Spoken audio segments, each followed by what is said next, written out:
नमस्कार, मैं हूं आपके साथ शिवानी पांडे। आप देख रहे हैं देश का नंबर 1 हिंदी न्यूज चैनल। घड़ी इशारा कर रही है 9 बजे रात का। वक्त 100 बात की एक बात का। बड़ी खबर हरियाणा के नूंह में भड़की हिंसा से जुड़ी। 2 दिन पहले हुए बवाल में 2 होमगार्ड समेत 6 लोगों की मौत हो गई। हरियाणा के कई इलाकों से लूटपाट, पथराव और आगजनी की डरा देने वाली तस्वीरें सामने आई। हरियाणा के कई जिलों में 5 अगस्त तक इंटरनेट सेवा बंद रखने के आदेश दिए गए। नूंह हिंसा के बाद 100 से ज्यादा आरोपियों को गिरफ्तार किया गया। मुख्यमंत्री मनोहर लाल खट्टर ने भरोसा दिया कि हिंसा भड़काने वाले और उसमें शामिल किसी भी शख्स को छोड़ा नहीं जाएगा। तनाव को देखते हुए हरियाणा में लगे राज्यों में भी अलर्ट जारी कर दिया गया। दिल्ली, उत्तर प्रदेश और राजस्थान के कई जिलों में पुलिस ने सख्ती बढ़ा दी। और इसी बीच हरियाणा के गुरुग्राम से दुकानों में आगजनी की खौफनाक तस्वीरें सामने आई। ये घटना वहां के सेक्टर 70 के एक रोज पहले घटी और लेकिन वहां से जिस तरह की तस्वीरें सामने आई उसने बता दिया कि उपद्रवियों ने कितनी तेजी से कई दुकानों को आग के हवाले कर दिया।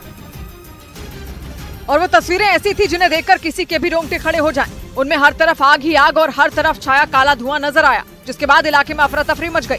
जहां भी नजर घुमाओ बस आग की ऊंची उठती लपटें देखने को मिली और फायर ब्रिगेड और पुलिस की गाड़ी के सायरन गूंजने लगे। हालांकि आग की उन गगनचुंबी लपटों पर काबू पाना आसान नहीं था, लेकिन दमकल कर्मियों ने कड़ी मशक्कत के बाद आग को बुझा दिया। अगली सुबह वहां से जो तस्वीरें आई उसमें तबाही और बर्बादी का मंजर दिखा, जिनमें कई जगह धुआं सुलगता दिखा तो कहीं राख ही राख दिखी। कुछ सामान पूरी तरह जल चुका था तो कुछ अधजला सामान भी दिखा। वहां खड़ी एक गाड़ी भी आग की भेंट चढ़ गई। वहीं गुरुग्राम के सेक्टर 70 से चौंकाने वाली एक और खबर भी सामने आई, जिसमें वहां की एक दुकान की छत में पेट्रोल बम मिला। पुलिस के मुताबिक इन्हीं पेट्रोल बम के जरिए वहां की दुकानों में आगजनी की गई थी, जिसमें कई दुकानें जलकर राख हो गईं। और वहां से जो तस्वीरें सामने आई उनमें एक दुकान की छत पर पेट्रोल बम पड़ा दिखा, जो पुलिस के मुताबिक जिंदा बम था, जो खुद तो जल गया लेकिन उस दुकान को जला नहीं पाया। लेकिन पुलिस का दावा है कि ऐसे ही कई पेट्रोल बम के इस्तेमाल से उपद्रवियों ने गुरुग्राम के सेक्टर 70 में आग का तांडव मचाया और कई दुकानों को आग के हवाले कर दिया, जिसके बाद अगली सुबह वहां राख और जले सामान का ढेर दिखा। इस झुग्गी के ऊपर आप एक पेट्रोल बम देख पाएंगे और ये जिंदा पेट्रोल बम है। घटना के बाद से इलाके में दहशत का माहौल बन गया और वहाँ की सड़कों पर सन्नाटा पसर गया, क्योंकि नूंह से शुरू हुई हिंसा की आग की जद में गुरुग्राम भी आ गया। और भड़की हिंसा और आगजनी के बाद गुरुग्राम की पुलिस ने लोगों से शांति बनाए रखने की अपील की, क्योंकि नूंह में भड़की हिंसा की वजह से पहले ही हरियाणा में माहौल काफी खराब था और गुरुग्राम, पलवल और रेवाड़ी में तोड़फोड़ और आगजनी के बाद तनाव काफी बढ़ गया, जिसके बाद सुरक्षा के मद्देनजर बड़ी संख्या में सुरक्षा बल के जवानों की तैनाती की गई। कई जगह पुलिस और RAF यानी रैपिड एक्शन फोर्स के जवान तैनात किए गए। हथियारों से लैस जवान हर तरह के हालात से निपटने के लिए तैयार दिखे और फ्लैग मार्च करते नजर आए। साथ ही पुलिस के अफसरों ने लगातार लोगों से शांति बनाए रखने की अपील की। नूंह निवासियों से अनुरोध है कि शांति बनाए रखें, भाईचारा बरकरार रखें। कई संवेदनशील इलाकों में रात को भी रैपिड एक्शन फोर्स के जवानों ने फ्लैग मार्च किया। हिंसा ज्यादा न भड़के और हालात काबू पर किए जा सके, इसके लिए सुरक्षा बल पूरी तरह एक्शन में दिखे। हालांकि नूंह में भड़की हिंसा के बाद राज्य के कई जिलों में धारा 144 लागू कर दी गई। इस बीच नूंह में 2 दिन पहले निकली शोभा यात्रा के दौरान पथराव और आगजनी की घटना को हरियाणा सरकार ने साजिश करार दिया। हरियाणा के गृह मंत्री के मुताबिक ये हिंसा अचानक नहीं भड़की, बल्कि पहले से ही इसकी तैयारी की गई। हरियाणा सरकार ने नूंह में हुई हिंसा के पीछे किसी बड़ी साजिश की तरफ इशारा किया और दोषियों के खिलाफ सख्त कार्रवाई की बात कही। जिस तरफ गोलियां चलाई गई ये अकस्मात हुआ नजर नहीं आता। नूंह में भड़की हिंसा के जो वीडियो सामने आए उसमें लोग सड़क पर उतरकर पथराव करते दिखे, तो वहीं गाड़ियों में तोड़फोड़ करते नजर आए। वहीं हरियाणा के गृह मंत्री अनिल विज ने दावा किया कि बवाल के वक्त हथियार लहराए गए और गोलियां चलाई गईं। इसके साथ ही हरियाणा सरकार ने इस हिंसा को साजिश करार दिया। वहीं हरियाणा पुलिस ने दावा किया कि नूंह हिंसा मामले में मोनू मानेसर की भूमिका की जांच शुरू हो गई और आरोप लगा कि मोनू मानेसर के एक वीडियो के बाद ही नूंह में हालात तनावपूर्ण बन गए, जिसके बाद वहां बवाल हुआ। और अब पुलिस नूंह में हुए हिंसा और बवाल में मोनू मानेसर की भूमिका की जांच में जुट गई। मोनू मानेसर की तलाश जारी है, जल्द से जल्द उसको भी पकड़ के अरेस्ट करा जाएगा। वहीं हरियाणा के गृह मंत्री ने मोनू मानेसर के उस वीडियो के सामने आने के बाद शुरू हुए विवाद पर अपनी बात रखी। वो कहीं पर भी दंगा करने के लिए नहीं कह रहा है, वो लोगों को यात्रा में पहुंचने के लिए कह रहा है। क्योंकि आरोप लगा कि शोभा यात्रा में मोनू मानेसर की मौजूदगी की खबर के बाद नूंह में हालात बिगड़ गए और फिर वहाँ बवाल हो गया। उधर नूंह हिंसा मामले में शोभा यात्रा निकालने वाले आयोजकों पर सवाल उठ गए। हरियाणा के डिप्टी CM के मुताबिक शोभा यात्रा निकालने वाले आयोजकों ने प्रशासन को पूरी जानकारी नहीं दी, जिसकी वजह से नूंह में बवाल हो गया और फिर पथराव और आगजनी की घटना हुई। हरियाणा के डिप्टी CM दुष्यंत चौटाला ने शोभा यात्रा निकालने वाले आयोजकों पर सवाल उठा दिए। आयोजक थे कल की यात्रा के, उनने भीड़ एस्टिमेशन का प्रॉपर ब्यौरा डिस्ट्रिक्ट प्रशासन को नहीं दिया। कहीं न कहीं उसकी कमी के कारण ये दुर्घटना कल हुई। वहीं दुष्यंत चौटाला के बयान के बाद कांग्रेस हरियाणा सरकार पर हमलावर नजर आई। प्रशासनिक विफलता की बात केवल हम ही नहीं, चाहे उप मुख्यमंत्री हैं दुष्यंत चौटाला जी ने भी कही है। ये सवाल इसलिए भी उठा क्योंकि इससे पहले नूह हिंसा मामले को हरियाणा सरकार ने साजिश करार दिया। इस बीच हरियाणा के नूह में हुई हिंसा के दौरान हैरान करने वाला एक वाकया पेश आया, जिसका वीडियो भी सामने आया और आरोप है कि वहां भड़की हिंसा के दौरान कुछ लोग जबरदस्ती एक शोरूम में घुसे और वहां से करीब 250 मोटरसाइकिलें उठा कर ले गए। और उपद्रवी यही नहीं रुके, उन पर आरोप है कि उन्होंने गोदाम का ताला तोड़ा और वहां से मोटरसाइकिलें लूटी, जिनमें कुछ मोटरसाइकिल को उन्होंने आग के हवाले कर दिया, तो कुछ मोटरसाइकिल में तोड़फोड़ कर उन्हें कबाड़ में बदल दिया और कुछ मोटरसाइकिल तो सड़क पर और पानी में यहाँ वहाँ फेंक कर वो फरार हो गए। गोडाउन का ये लॉक तोड़ा है और फिर बाइकें यहाँ से उठानी शुरू कर दी हैं। उस शोरूम के मालिक का आरोप है कि उपद्रवियों ने वहां से करीब 250 मोटरसाइकिलें लूटी और उन्हें नुकसान पहुंचाया। बलवाई थे, उन्होंने जगह जगह तांडव मचाया। हालांकि नूह में भड़की हिंसा के बाद राज्य के कई जिलों में धारा 144 लागू कर दी गई। वहीं हरियाणा की खट्टर सरकार ने नूह में हुई हिंसा की भरपाई का भरोसा दिया और साफ कर दिया कि सरकारी संपत्ति के नुकसान की भरपाई सरकार करेगी और निजी संपत्ति के नुकसान की भरपाई उपद्रवियों से करवाई जाएगी। यही नहीं, उन्होंने लोगों की सुरक्षा पर भी बात की और दलील दी कि आबादी के हिसाब से पुलिस वालों की संख्या नहीं है और इसलिए भी परेशानी होती है। सरकारी प्रॉपर्टी है उसका हम करेंगे, प्राइवेट प्रॉपर्टी वालों को भी उनको कहेंगे कि इसकी लायबिलिटी जिनके ऊपर है उनसे वसूल किया जाए। कहीं भी चले जाइए, दुनिया में किसी भी देश में चले जाइए, हर व्यक्ति की सुरक्षा पुलिस के द्वारा करना संभव नहीं होता। हमारी 130 करोड़ आबादी है, हरियाणा की लगा लें तो 2 करोड़ 70 लाख आबादी है। अब 2 करोड़ 70 या 80 लाख आबादी, हमारी पुलिस कितनी है? अब 60,000 50,000। इधर नूह में हुई हिंसा के बाद हरियाणा के 8 जिलों में धारा 144 लगा दी गई और वहीं नूह में हालात पर काबू पाने के लिए चप्पे चप्पे पर पुलिस की तैनाती कर दी गई। और हिंसा के 2 दिन बाद जो तस्वीर नूह से सामने आई उसमें वहां के अलग अलग इलाकों में भारी तादाद में पुलिस फोर्स तैनात दिखी, तो वहीं सभी दुकानें बंद नजर आई। इसके साथ ही सड़क पर सन्नाटा पसरा दिखा। हालांकि कुछ लोग सड़क पर नजर आए लेकिन पुलिस की पैनी नजर उन पर बनी रही। वहीं नूह, गुरुग्राम, रेवाड़ी, पलवल, फरीदाबाद, सोनीपत, पानीपत और महेंद्रगढ़ में धारा 144 लगा दी गई। इसके साथ ही नूह और गुरुग्राम के कई इलाकों में इंटरनेट सेवा बाधित कर दी गई। वहीं ताजा हालात को देखते हुए नूह में 10वीं और 12वीं की बोर्ड परीक्षा रद्द कर दी गई। वहीं नूह में बवाल करने वालों के खिलाफ पुलिस ने एक्शन लेना शुरू कर दिया। वहां संवेदनशील इलाकों में पुलिस ने फ्लैग मार्च किया। इस दौरान नूह का माहौल खराब करने वालों के खिलाफ FIR दर्ज कर उनमें कई आरोपियों की गिरफ्तारी भी की गई, जिसके तहत 100 से ज्यादा लोगों को गिरफ्तार कर लिया गया, जिन पर नूह में शोभा यात्रा के दौरान पथराव और आगजनी करने का आरोप लगा। जो षड्यंत्रकारी इस प्रकार से थे, जो दोषी लोग थे, उनको पकड़ा जा रहा है। पुलिस के मुताबिक नूह में हुए बवाल में 2 होमगार्ड समेत 6 लोगों की मौत हो गई। वहीं अब तक इस मामले में 100 से ज्यादा लोगों को गिरफ्तार किया गया। साथ ही पुलिस छापेमारी कर नूह का माहौल खराब करने वालों की गिरफ्तारी में जुट गई और वहां हालात पर काबू पाने के लिए पुलिस की 14 कंपनी नूह में तैनात की गई। पुलिस की 3 कंपनी पलवल में, 2 गुरुग्राम में और 1 फरीदाबाद में तैनात की गई। उधर हरियाणा के नूह में हिंसा के मुद्दे पर सुप्रीम कोर्ट ने सख्ती दिखाई और साफ कर दिया कि राज्य सरकारें ये सुनिश्चित करें कि किसी भी तरह की हेट स्पीच ना हो, यानी भड़काऊ बयान ना दिए जाएं। और इस मामले में सुप्रीम कोर्ट ने यूपी, हरियाणा और दिल्ली सरकार को नोटिस जारी किया और अब 4 अगस्त को इस मामले पर सुनवाई होगी, क्योंकि सुप्रीम कोर्ट ने कहा कि याचिका तुरंत आई, इसलिए उसे देखने का समय नहीं मिला।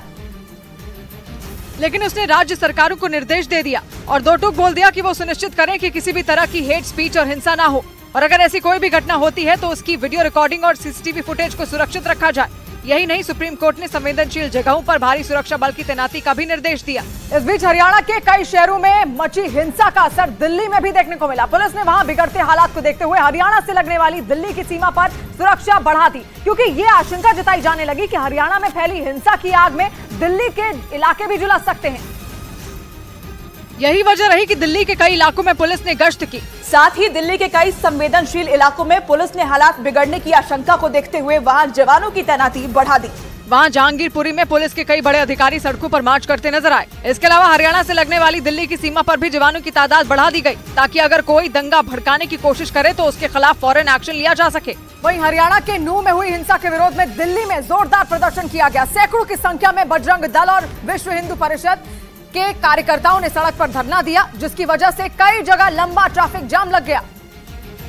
क्योंकि प्रदर्शन के दौरान बजरंग दल और वीएचपी के कार्यकर्ता सड़कों पर बैठ गए। दिल्ली के जीटीबी नगर में चौराहों पर हाथों में झंडे लेकर सैकड़ों की संख्या में कार्यकर्ता इकट्ठा हुए और सड़क पर बैठकर जय श्री राम के नारे लगाए। हालांकि इस दौरान वहां भारी संख्या में दिल्ली पुलिस के जवान तैनात दिखे। नू हिंसा पर प्रदर्शन की कुछ ऐसी ही तस्वीरें दिल्ली के बदरपुर बॉर्डर से भी सामने आई। बजरंग दल के हजारों कार्यकर्ता सड़क पर इकट्ठा हो गए, जिससे वहां लंबा ट्रैफिक जाम लग गया। नूह में हुई हिंसा के मामले में बजरंग दल और वीएचपी के कार्यकर्ता सड़कों पर उतरे हैं।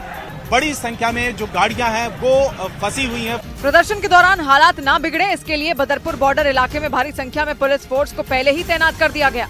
उधर हरियाणा के नूह में हुई हिंसा की आग पड़ोसी राज्य राजस्थान तक भी पहुंच गई। वहां के कई शहरों में उपद्रवियों के झुंड तोड़फोड़ करते नजर आए, जिससे हरियाणा के बाद राजस्थान में भी अलर्ट जारी हो गया। आरोप है कि राजस्थान के भिवाड़ी में उपद्रवियों ने कई दुकानों में तोड़फोड़ की। भिवाड़ी राजस्थान का वो इलाका है जिसकी सीमा हरियाणा से लगती है, इसीलिए आशंका जताई गई कि हरियाणा से सीमा पार कर राजस्थान आई भीड़ ने कुछ दुकानों पर कहर बरपाया। भीड़ कल आई थी और यहाँ पर काफी तोड़फोड़ की दुकानों में। उस दुकान पर हुए हमले के बाद वहां दहशत मच गई, क्योंकि उपद्रवियों की भीड़ ने न सिर्फ दुकान के टिन शेड को तोड़ दिया, बल्कि वहां खड़ी मोटरसाइकिलों पर भी डंडे और पत्थर बरसाए।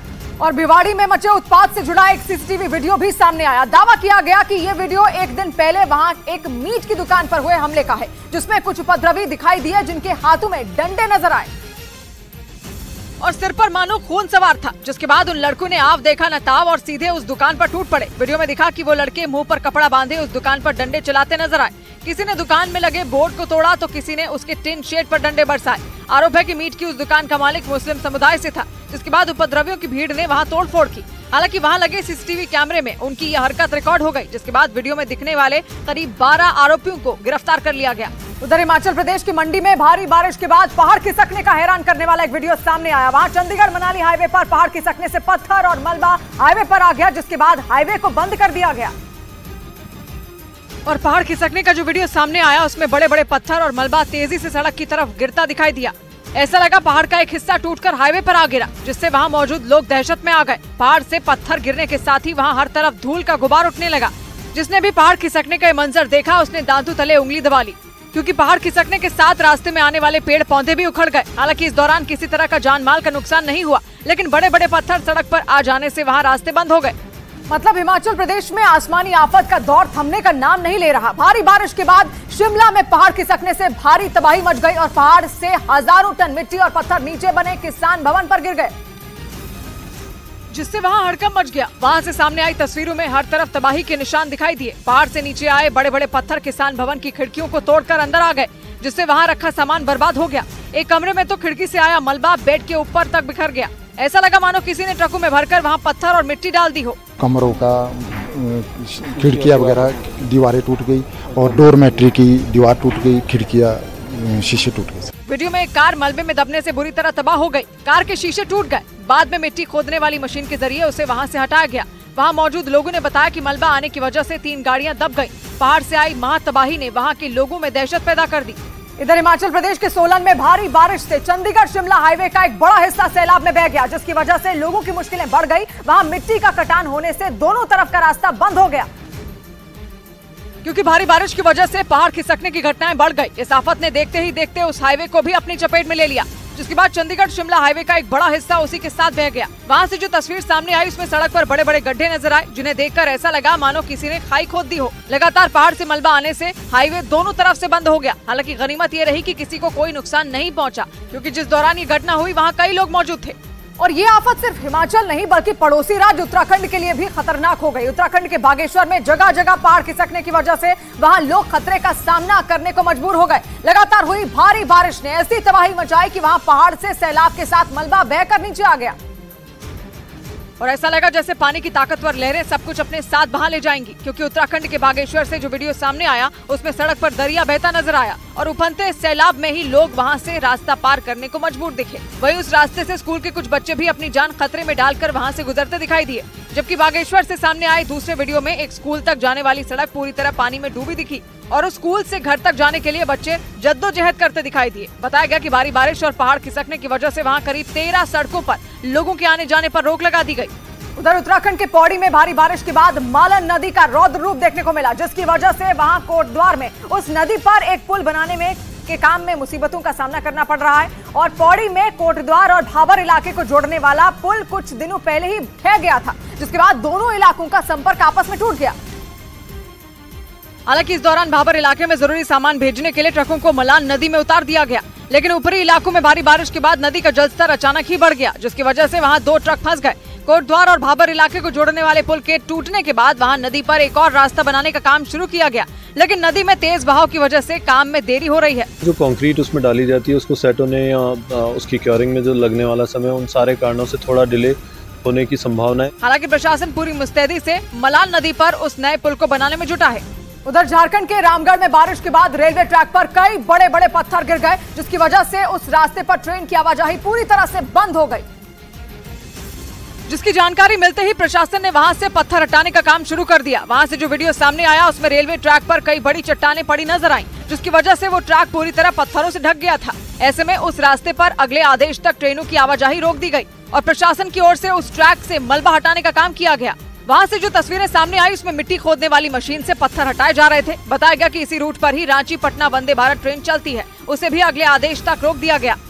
उधर बिहार में अगले 2 दिनों तक आसमान से आफत बरस सकती है। मौसम विभाग ने वहां कई जिलों में भारी से ज्यादा भारी बारिश का अलर्ट जारी कर दिया और लोगों से अगले 2 दिनों तक सावधानी बरतने की अपील की गई। मौसम विभाग के मुताबिक बिहार के जिन जिलों में आसमान से सबसे ज्यादा बारिश हो सकती है उनमें रोहतास, कैमूर, औरंगाबाद, नवादा, बक्सर, भोजपुर, जमुई, बांका, गया और भागलपुर शामिल है।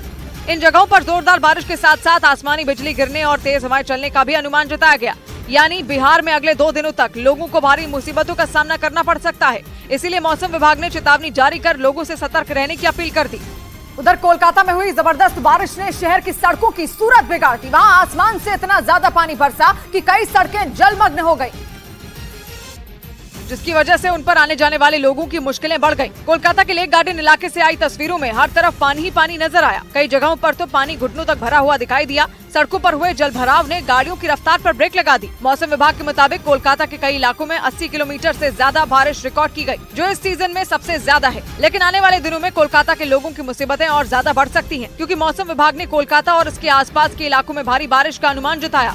इस बीच बिहार के मुजफ्फरपुर के एक हॉस्टल में एक मेडिकल की तैयारी कर रही एक छात्रा की संदिग्ध हालत में मौत से हड़कंप मच गया, जिसके बाद उस छात्रा के परिवार वालों ने वहां पर जमकर हंगामा किया और हॉस्टल के इंचार्ज पर हत्या का आरोप लगाया, जिससे उस हॉस्टल में गहमा गहमी का माहौल देखने को मिला। परिजनों ने वहां छात्रा की हत्या का आरोप लगाते हुए जमकर हंगामा किया। परिवार वालों ने बताया कि उनकी बेटी मुजफ्फरपुर के एक हॉस्टल में रहकर मेडिकल की तैयारी कर रही थी। शाम के वक्त उसके पिता उसे खाने का कुछ सामान भी देकर आए थे। इसके कुछ ही देर बाद उनकी बेटी ने फोन उठाना बंद कर दिया और जब परिजनों ने हॉस्टल में जाकर देखा तो उसका शव उसी के कमरे में फंदे से लटका मिला। गमछा लगा के कौन मारा, न मारा से हम क्या जाने, लेकिन मारा है हॉस्टल इंचार्ज। वहीं हंगामे की सूचना के बाद वहां पुलिस पहुंची और परिजनों के आरोप के आधार पर मामले की जांच में जुट गई।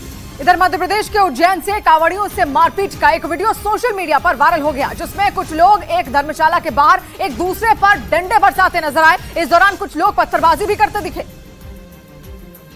क्योंकि उज्जैन के महाकाल थाना इलाके में कांवड़ियों और वहां के कुछ लोगों के बीच विवाद हो गया, जिसके बाद वो लोग आपस में भिड़ गए और मारपीट का जो वीडियो सामने आया उसमें कुछ लड़के एक दूसरे को डंडे से पीटते दिखाई दिए। इस बीच वहां लड़कों ने पत्थर उठाए और दूसरे पक्ष के लोगों पर फेंकते नजर आए। इस झड़प के दौरान वहां लोग भड़क गए और एक लड़के को घेरकर उस पर डंडे की बरसात कर दी, लेकिन वो लड़का भी भीड़ के बीच से किसी तरह भागता दिखा, जिसके बाद बाकी लोग भी उसके पीछे भागे और उसे दौड़ा दौड़ा कर पीटा। आरोप है कि वहां एक धर्मशाला में कांवड़िये जबरदस्ती घुस गए, जिसकी वजह से ये विवाद हो गया। इस बीच उत्तर प्रदेश के मैनपुरी से हैरान कर देने वाला एक मामला सामने आया, जिसमें एक लेखपाल पर किसान को पीटने का आरोप लगा।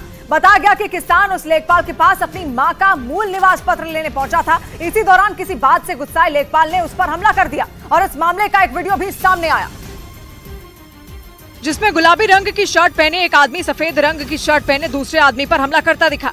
वीडियो में गुलाबी रंग की शर्ट पहने दिखे उस शख्स को मैनपुरी तहसील में तैनात लेखपाल बताया गया। आरोप लगा कि उन्होंने किसी बात से नाराज होने पर किसान की पिटाई की। वीडियो सामने आने के बाद किसान मोर्चा के लोगों ने तहसील में प्रदर्शन कर आरोपी लेखपाल के खिलाफ कार्रवाई की मांग की। न तो किसानों को इज्जत मिलती है, न उनका कायदे से काम होता है। जिसके बाद एसडीएम ने प्रदर्शन कर रहे किसानों को आरोपी लेखपाल के खिलाफ कार्रवाई का आश्वासन देकर शांत कराया।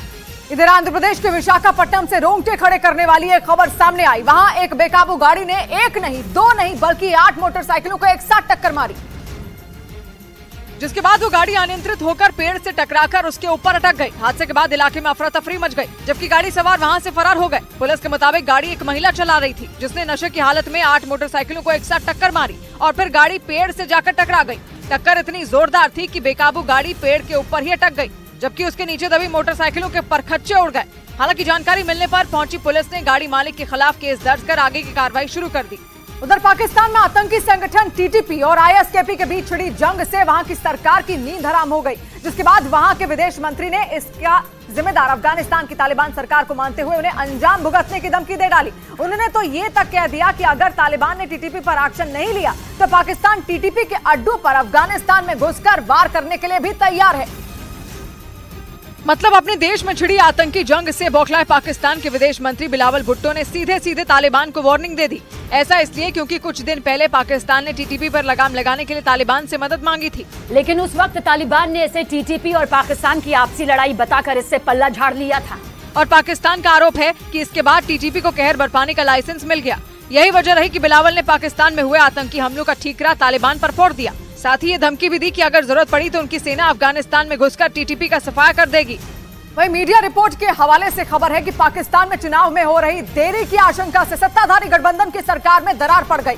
खबर है कि पाकिस्तान के प्रधानमंत्री शहबाज शरीफ चुनाव टालने के मूड में हैं और उन्होंने इस बात के संकेत दिए कि पाकिस्तान में आम चुनाव डिजिटल जनगणना के आधार पर होंगे, यानी पाकिस्तान में इस जनगणना के बाद ही चुनाव की प्रक्रिया शुरू हो सकती है। लेकिन मीडिया रिपोर्ट के मुताबिक शहबाज शरीफ के इस रुख से उनके गठबंधन के दलों में मतभेद शुरू हो गए। खबर है कि सोशल मीडिया पर पाकिस्तान मुस्लिम लीग नवाज पार्टी और उसके प्रमुख गठबंधन सहयोगी पाकिस्तान पीपल्स पार्टी के बीच चुनाव के मुद्दे पर सब कुछ ठीक नहीं है, क्योंकि शहबाज शरीफ डिजिटल जनगणना और फिर नए परिसीमन के आधार पर चुनाव कराने के पक्ष में है, जिसमें 8 महीने से 1 साल तक का वक्त लग सकता है। यही वजह है कि उनके सहयोगी इससे खुश नहीं है। उधर सूत्रों ने दावा किया कि दुनिया के सबसे खतरनाक आतंकी संगठन माने जाने वाले आईएसआईएस में फूट पड़ गई। दावा है कि आईएसआईएस ने आतंकियों में अपने कमांडर से बगावत कर दी। उन्होंने एक चिट्ठी लिखकर अपने कमांडर के रवैये पर नाराजगी जाहिर की और ये आरोप लगाया कि आईएसआईएस के मुखिया ने अपने लड़ाकों की जान की कीमत को धूल के बराबर समझा। खुफिया एजेंसियों के हाथ लगी इस चिट्ठी में ये दावा किया गया कि सीरिया की जेल में बंद आईएसआईएस के लड़ाकों ने अपने कमांडर के खिलाफ बगावत का बिगुल फूंक दिया। आरोप लगाया कि उन्होंने आईएसआईएस के लिए जान की बाजी लगाई, पर उनके कमांडर ने इसके बदले उन्हें कुछ नहीं दिया। यहाँ तक कि उनके परिवारों का भी ख्याल नहीं रखा गया। वहीं आतंकियों ने इस बात का भी आरोप लगाया कि अब आईएसआईएस के लिए लड़ने वाले ही नहीं बचे हैं, जिसके बाद अब महिलाओं को इसके लिए आगे किया जा रहा है। यही वजह रही कि उन आतंकियों ने अपने कमांडर से उन्हें जेलों से जल्द निकलवाने की गुहार लगाई। इधर बिहार की राजधानी पटना में एक कारोबारी की हत्या से सनसनी फैल गई। बताया गया कि कारोबारी पर उस वक्त हमला हुआ जब वो देर रात मोटरसाइकिल से अपना बकाया पैसा वापस लेने जा रहा था और तभी पहले से घात लगाए बदमाशों ने गोली मारकर उनकी हत्या कर दी और वहां से फरार हो गए, जिसके बाद वहां हड़कंप मच गया। वारदात की जानकारी मिलते ही पुलिस वहां पहुंची और उसे गुरु गोविंद सिंह अस्पताल में भर्ती कराया। जगह कहाँ पर लगा है? बाबा में माथा मेरे यार, तो ये भाई देखो बचल है अभी, जहां से डॉक्टरों ने उसे बेहतर इलाज के लिए एनएमसीएच यानी नालंदा मेडिकल कॉलेज अस्पताल रेफर कर दिया। लेकिन अस्पताल में एम्बुलेंस नहीं होने की वजह से पुलिस उसे वहां से ई रिक्शा में एनएमसीएच ले आई, जहां इलाज के दौरान उनकी मौत हो गई। गोलीबारी की वारदात खाजीकला थाना इलाके के महाराजगंज घाट के पास हुई। कारोबारी की पहचान मनीष कुमार के रूप में हुई। 3 दिन पहले भी इसी इलाके में एक आदमी की गोली मारकर हत्या कर दी गई थी। इस बीच राजस्थान के अलवर में इसी साल होने वाले विधानसभा चुनाव से पहले कांग्रेस पार्टी में फिर गुटबाजी देखने को मिली। वहां जिला कांग्रेस कार्यकर्ताओं की एक बैठक के दौरान मारपीट और लात घूंसे चलने का हैरान करने वाला एक वीडियो सामने आया, जिसमें पार्टी कार्यकर्ता एक दूसरे पर थप्पड़ और लात घूंसे चलाते नजर आए। इस दौरान वहां मौजूद कुछ कार्यकर्ताओं ने बीच बचाव करने की पुरजोर कोशिश की, हालांकि उनकी कोशिशों का कुछ असर नहीं हुआ। वहां बार बार कार्यकर्ताओं से शांति बनाए रखने की भी अपील की गई। ये बातें हमारे को बिल्कुल बर्दाश्त नहीं है। पार्टी का अनुशासन होना चाहिए, पार्टी सबके लिए बराबर है। लेकिन सारी कोशिशें बेनतीजा रही। वहां से आए एक दूसरे वीडियो में तो एक कार्यकर्ता कुर्सी से दूसरे पक्ष के लोगों पर हमला करते दिखा। हालांकि बैठक के दौरान अचानक हुई मारपीट से वहां मौजूद बड़े नेता भी दंग रह गए। बताया गया कि पार्टी की तरफ से आगामी चुनाव के लिए रणनीति बनाने के लिए बैठक बुलाई गई। इसी दौरान कांग्रेस नेता आरसी यादव और संजय यादव के समर्थक आपस में भिड़ गए और बात इतनी बिगड़ गई कि नौबत मारपीट तक आ गई।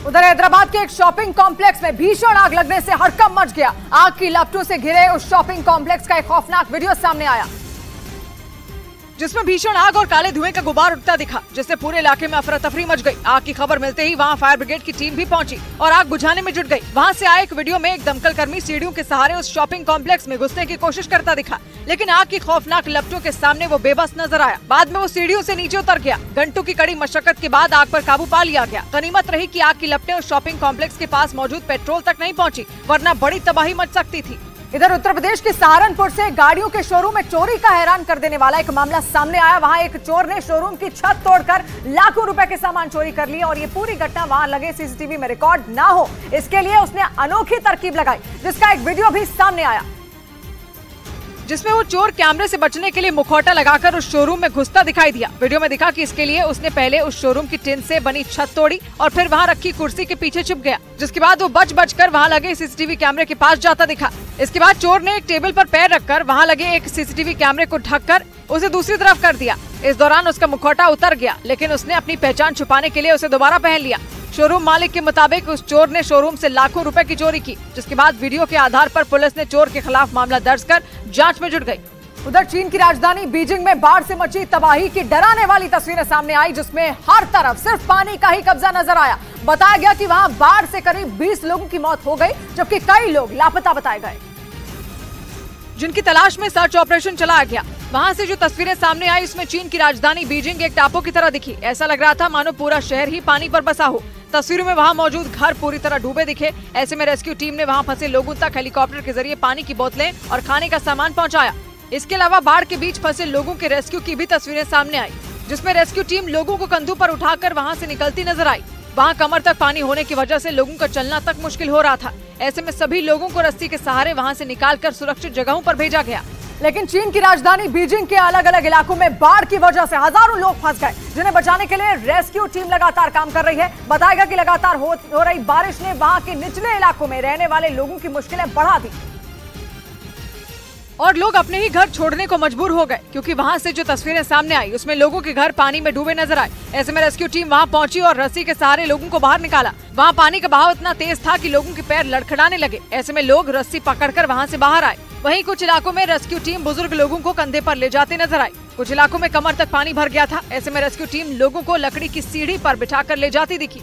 और चीन की सरकार ने दावा किया कि राहत और बचाव दल ने उत्तरी चीन के हेबे प्रांत में बाढ़ प्रभावित इलाकों से 1 लाख से ज्यादा लोगों को बचाया, जो बाढ़ के पानी में जगह जगह फंस गए थे, क्योंकि वहां के कई इलाकों में बाढ़ ने कोहराम मचा दिया और बाढ़ के पानी ने लोगों का जीना मुहाल कर दिया। रिहायशी इलाकों में बाढ़ के पानी ने घुसपैठ कर दी, जिसकी वजह से वहां की सड़कों पर नदी बहने लगी। वहां भरे पानी ने गाड़ियों की रफ्तार धीमी कर दी। एक तस्वीर तो ऐसी भी आई जिसमें एक गाड़ी पानी के बीच खराब दिखी, जिसमें फंसे लोगों को वहां की रेस्क्यू टीम ने निकाला और नाव के सहारे सुरक्षित जगह पर पहुंचाया। वहीं पैदल चलने वाले लोग भी बाढ़ के पानी से होकर गुजरते नजर आए। बाढ़ ने वहां ऐसा कहर बरपाया कि लोगों को रोज के काम करने में मुश्किलें पेश आने लगी। इस बीच जापान के कई हिस्सों में तूफान खनून की वजह से हाहाकार मच गया। वहां के ओकिनावा प्रांत में इसका सबसे ज्यादा असर देखा गया, जहां तूफान की वजह से हुई भारी बारिश ने लोगों की मुश्किलें बढ़ा दी और वहां के कई इलाकों में हालात बद से बदतर हो गए। वहां से जो तस्वीरें सामने आई उसमें एक सड़क पर कई गाड़ियां पलटी नजर आई। वहां हवाओं की रफ्तार इतनी तेज थी कि उसकी चपेट में आने से वहां की दुकानों पर लगे बोर्ड के परखचे उड़ गए। कई जगहों से बड़े बड़े पेड़ गिरने की तस्वीरें भी सामने आई, जिसकी वजह से कई रास्ते बंद कर दिए गए। वहीं तूफान की दस्तक के साथ ही वहां के समुद्र में ऊंची ऊंची लहरें उठती नजर आई, जिसे देखते हुए वहां रहने वाले लोगों को जगह खाली करने के आदेश दे दिए गए। बताया गया कि तूफान की वजह से वहां करीब 2 लाख परिवार बिना बिजली के रहने को मजबूर हो गए। वहीं 500 से ज्यादा उड़ानें रद्द कर दी गयी। और जहां एक तरफ जापान का ओकिनावा प्रांत तूफान की वजह से हुई बर्बादी की मार झेल रहा है, तो वहीं ओकिनावा से करीब 1300 किलोमीटर दूर बसी जापान की राजधानी टोक्यो गर्मी से बेहाल है। वहां इतनी भीषण गर्मी पड़ रही है कि लोगों का घरों से निकलना मुश्किल हो गया, क्योंकि वहां तापमान 40 डिग्री के करीब पहुंच गया, जिसे देखते हुए वहां हीट स्ट्रोक की चेतावनी जारी कर दी गई। वहां से जो तस्वीरें सामने आई उसमें कई लोग छाता लेकर चलते नजर आए। वहां गर्मी से हालात इतने बिगड़ गए कि लोग हाथों में छोटे पंखे लेकर चलने को मजबूर हो गए, ताकि किसी तरह गर्मी से बचा जा सके। वहां की जो तस्वीरें आई उसमें कई इलाकों में पानी की बौछार की गई, लेकिन इन तमाम कोशिशों के बावजूद भी लोग चिलचिलाती गर्मी से जूझते नजर आए। बताया कि वहां आने वाले दिनों में पारा और बढ़ सकता है। ऐसे में लोगों को बाहर न निकलने की सलाह दी गई। वहीं जापान की तरह ही भीषण गर्मी से झुलस रहे ईरान ने 2 दिनों की सरकारी छुट्टी का ऐलान कर दिया। वहां पड़ रही गर्मी ने सारे रिकॉर्ड तोड़ दिए और पारा 50 डिग्री सेल्सियस तक पहुंच गया, जिसकी वजह से सरकार को छुट्टी की घोषणा करनी पड़ी और इस दौरान वहां सभी स्कूल, कॉलेज, बैंक, सरकारी दफ्तर बंद रहेंगे। मतलब ये कि चिलचिलाती धूप और भीषण गर्मी ने ईरान में लॉकडाउन लगा दिया। गर्मी की वजह से लोग वहाँ बेहाल नजर आए। ईरान के मौसम विभाग के मुताबिक ईरान के तकरीबन सभी शहरों में तापमान 45 डिग्री से 50 डिग्री सेल्सियस के बीच बना हुआ है और अगले 3-4 दिन गर्मी से राहत नहीं मिलने वाली। मौसम विभाग के मुताबिक फारस की खाड़ी से आने वाली गर्म हवाओं की वजह से ईरान का तापमान बढ़ गया और इसी वजह से वहाँ की सरकार ने 2 दिनों तक स्कूल, बैंक और सरकारी दफ्तरों पर ताला लगा दिया। इसके साथ ही बच्चों, बुजुर्गों और बीमार लोगों को घर के अंदर रहने की सलाह दी। बढ़ते तापमान के साथ धूल भरी आंधियों ने लोगों की परेशानी और ज्यादा बढ़ा दी। इधर दिल्ली के संगम विहार से दिल दहला देने वाला एक वीडियो सामने आया। वहां शाहरुख नाम के एक लड़के ने दिन दहाड़े एक दूसरे लड़के को बेरहमी से चाकू से गोदकर उसकी हत्या कर दी। मरने वाले लड़के का नाम यूसुफ अली बताया गया और आरोप है कि उसे महज 3000 रुपए के लिए शाहरुख ने मौत के घाट उतार दिया। इस घटना का जो वीडियो सामने आया उसमें शाहरुख यूसुफ पर ताबड़तोड़ चाकुओं से वार करता दिखा, जबकि यूसुफ खुद को छुड़ाने की पूरी कोशिश करता नजर आया, लेकिन चाकू के हमलों के आगे वो बेबस दिखा और शाहरुख उसे चाकू से गोदता रहा। उसे देखकर ऐसा लगा जैसे उस पर कोई भूत सवार हो। इस दौरान वहाँ पास की एक दुकान पर कुछ लोग भी दिखाई दिए, लेकिन किसी ने भी शाहरुख को रोकने की हिम्मत नहीं जुटाई। हालांकि बाद में एक आदमी ने बहादुरी दिखाते हुए उसे पकड़ लिया और फिर किसी तरह से उससे चाकू छीना गया।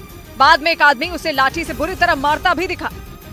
और दिल्ली के संगम विहार में हुए सनसनीखेज हत्याकांड का मामला सामने आने के बाद पुलिस ने जांच तेज कर दी। इस मामले में पुलिस ने आरोपी शाहरुख के खिलाफ केस दर्ज कर उसे गिरफ्तार कर लिया। पुलिस के मुताबिक कुछ रोज पहले यूसुफ ने शाहरुख से 3000 रुपए उधार लिए थे, जिसे वो लौटा नहीं पाया था। आरोप है कि पैसे नहीं मिलने से तमतमाए शाहरुख ने दिन दहाड़े चाकू से उस पर हमला कर दिया। न सिर्फ उस पर हमला किया बल्कि उस पर तब तक वार करता रहा जब तक कि उसकी जान नहीं चली गई। इन दोनों के बीच में जो झगड़ा था वो काफी पुराना नहीं था, 3-4 दिन पहले का झगड़ा हुआ था। हालांकि बाद में पुलिस ने यूसुफ को अस्पताल पहुंचाया, लेकिन अस्पताल पहुंचने से पहले ही उसने दम तोड़ दिया था। बाद में पुलिस ने केस दर्ज कर आरोपी शाहरुख को गिरफ्तार कर लिया। लीगल एक्शन ले लिया है। इसमें 302 के तहत मुकदमा दर्ज किया जा चुका है। पुलिस के मुताबिक शाहरुख ने यूसुफ पर हमला तब किया जब वो अपनी बहन को स्कूल छोड़कर घर लौट रहा था। इधर उत्तर प्रदेश के आगरा से एक महिला का बंदूक के साथ हैरान करने वाला एक वीडियो सामने आया, जिसमें वो महिला हाथ में बंदूक लेकर रील बनाती दिखाई थी, जिसके वायरल होते ही पुलिस उस महिला की तलाश में जुट गई। क्योंकि इस वीडियो में महिला हाथ में बंदूक लेकर उसे हवा में लहराती हुई नजर आई। वीडियो महज 10 सेकंड का है, जो घर की छत पर खड़े होकर बनाया गया। इस वायरल वीडियो में महिला हाथ में बंदूक लेकर रील बनाती दिखी, जिसके सोशल मीडिया अकाउंट पर अपलोड होते ही पुलिस महकमे में हड़कंप मच गया और पुलिस ने बंदूक लेकर रील बनाने वाली उस महिला की तलाश तेज कर दी। हालांकि न्यूज़ 18 इस वायरल वीडियो की पुष्टि नहीं करता। इस बीच उत्तर प्रदेश के कानपुर से हैरान करने वाला एक वीडियो सामने आया, जिसमें कॉलेज के बाहर कुछ लड़के लड़कियां आपस में मारपीट करते नजर आए। बताया गया कि किसी बात को लेकर उन छात्राओं के बीच विवाद शुरू हुआ था और देखते ही देखते विवाद मारपीट में बदल गया। वीडियो कानपुर के साकेत कॉलेज के बाहर का बताया गया, जिसमें पहले कुछ लड़कियां आपस में बहस करती दिखी, जिन्हें शांत कराने के लिए कुछ लड़कों ने पहले बीच बचाव किया, लेकिन मामला इतना बढ़ गया कि लड़कों के बीच मारपीट शुरू हो गई। इस दौरान बाहर से आए कुछ लड़कों ने भी लड़ाई शुरू कर दी, जिसके बाद कई लोगों ने मिलकर एक लड़के पर जमकर लात घूंसे चलाए। हालांकि इस बीच कॉलेज गेट पर तैनात गार्ड दोनों पक्षों के लोगों को शांत कराते नजर भी आए, लेकिन झगड़ा शांत होने की बजाय बढ़ता ही चला गया, जिसका वीडियो सोशल मीडिया पर जमकर वायरल हो रहा। उधर पश्चिमी मीडिया के मुताबिक रूस ने एक बार फिर यूक्रेन में ओदेसा के बंदरगाह पर आत्मघाती ड्रोन से भीषण हमले कर दिए। दावा किया गया कि रूस ने यूक्रेन के साथ हुई अनाज डील से निकलने के बाद वहां दूसरी बार इतने बड़े पैमाने पर बमबारी की, जिसकी वजह से वहां हड़कंप मच गया। इस हमले के वीडियो भी सामने आए, जिनमें ओदेसा के बंदरगाह पर मौजूद अनाज गोदाम से आग की भयंकर लपटें उठती दिखाई दी। आसमान में उठती उन ऊंची ऊंची लपटों को कई किलोमीटर दूर तक देखा गया। इस हमले के दूसरे वीडियो में एक इमारत के अंदर आग के शोले दहकते नजर आए। हालांकि ओदेसा के दमकल विभाग ने कई घंटे की मशक्कत के बाद आग पर काबू पा लिया। काला सागर के किनारे बसे ओदेसा शहर में यूक्रेन का सबसे बड़ा बंदरगाह है और वहीं से यूक्रेन अपना अनाज दुनिया भर में एक्सपोर्ट करता आया है, लेकिन यूक्रेन के साथ हुई अनाज डील से निकलने के बाद रूस वहां लगातार हमले कर रहा है। दावा किया गया कि पुतिन इन हमलों के जरिए यूक्रेन के अनाज निर्यात की कमर तोड़ने में जुट गए। वहीं पश्चिमी मीडिया के मुताबिक रूस को हथियारों की सप्लाई करने की तैयारी में जुटे उत्तर कोरिया पर अमेरिका भड़क गया। अमेरिका ने साफ कर दिया कि अगर उत्तर कोरिया ने रूस को हथियार सप्लाई किए तो वो उस पर और प्रतिबंध लगाने से हिचकेगा नहीं, क्योंकि रूस के रक्षा मंत्री सिर्गे शोइगु के उत्तर कोरिया दौरे के बाद ये आशंकाएं जताई गई कि किम जोंग उन का देश जल्द ही यूक्रेन के खिलाफ लड़ाई के लिए रूस को हथियारों की सप्लाई करेगा। लेकिन अमेरिकी विदेश विभाग के प्रवक्ता मैथ्यू मिलर ने रूस और उत्तर कोरिया के बीच बढ़ती इस करीबी को दुनिया के लिए खतरा बता दिया और चेतावनी दे दी कि अगर उत्तर कोरिया ने रूस को कोई भी सैन्य मदद पहुंचाई तो अमेरिका उस पर और ज्यादा प्रतिबंध लगा देगा। उत्तर कोरिया के मिसाइल परीक्षणों से तंग आकर अमेरिका उस पर पहले भी कई प्रतिबंध लगा चुका है। ऐसे में दावा किया गया कि रूस की मदद करने पर किम जोंग उन की मुसीबतें और ज्यादा बढ़ सकती हैं। इस बीच दक्षिण कोरिया के साथ मिलिट्री ड्रिल करने पर उत्तर कोरिया ने फ्रांस को चेतावनी दे दी। फ्रांस और दक्षिण कोरिया ने पहली बार एक साथ मिलकर युद्ध की तैयारी की, जिस पर उत्तर कोरिया के शासक किम जोंग उन इतना भड़क गए कि उन्होंने फ्रांस को हमले की धमकी तक दे डाली। उत्तर कोरिया ने फ्रांस और दक्षिण कोरिया की इस मिलिट्री ड्रिल को अपनी सुरक्षा के लिए खतरा बताया और दोनों देशों को इसका अंजाम भुगतने की चेतावनी दे दी। उत्तर कोरिया यही धमकी इससे पहले भी कई बार अमेरिका को दे चुका है, क्योंकि पिछले एक साल में अमेरिका और दक्षिण कोरिया ने मिलकर उत्तर कोरिया को डराने का कोई मौका नहीं छोड़ा। इन दोनों देशों ने कई बार उत्तर कोरिया की समुद्री सीमा के नजदीक अपने घातक हथियारों की ताकत दिखाई, जिस पर पहले से भड़के उत्तर कोरिया ने फ्रांस की सेना के प्रशांत महासागर में पहुंचने पर कड़ी आपत्ति जताई और फ्रांस को इस इलाके से दूर रहने की नसीहत दे दी।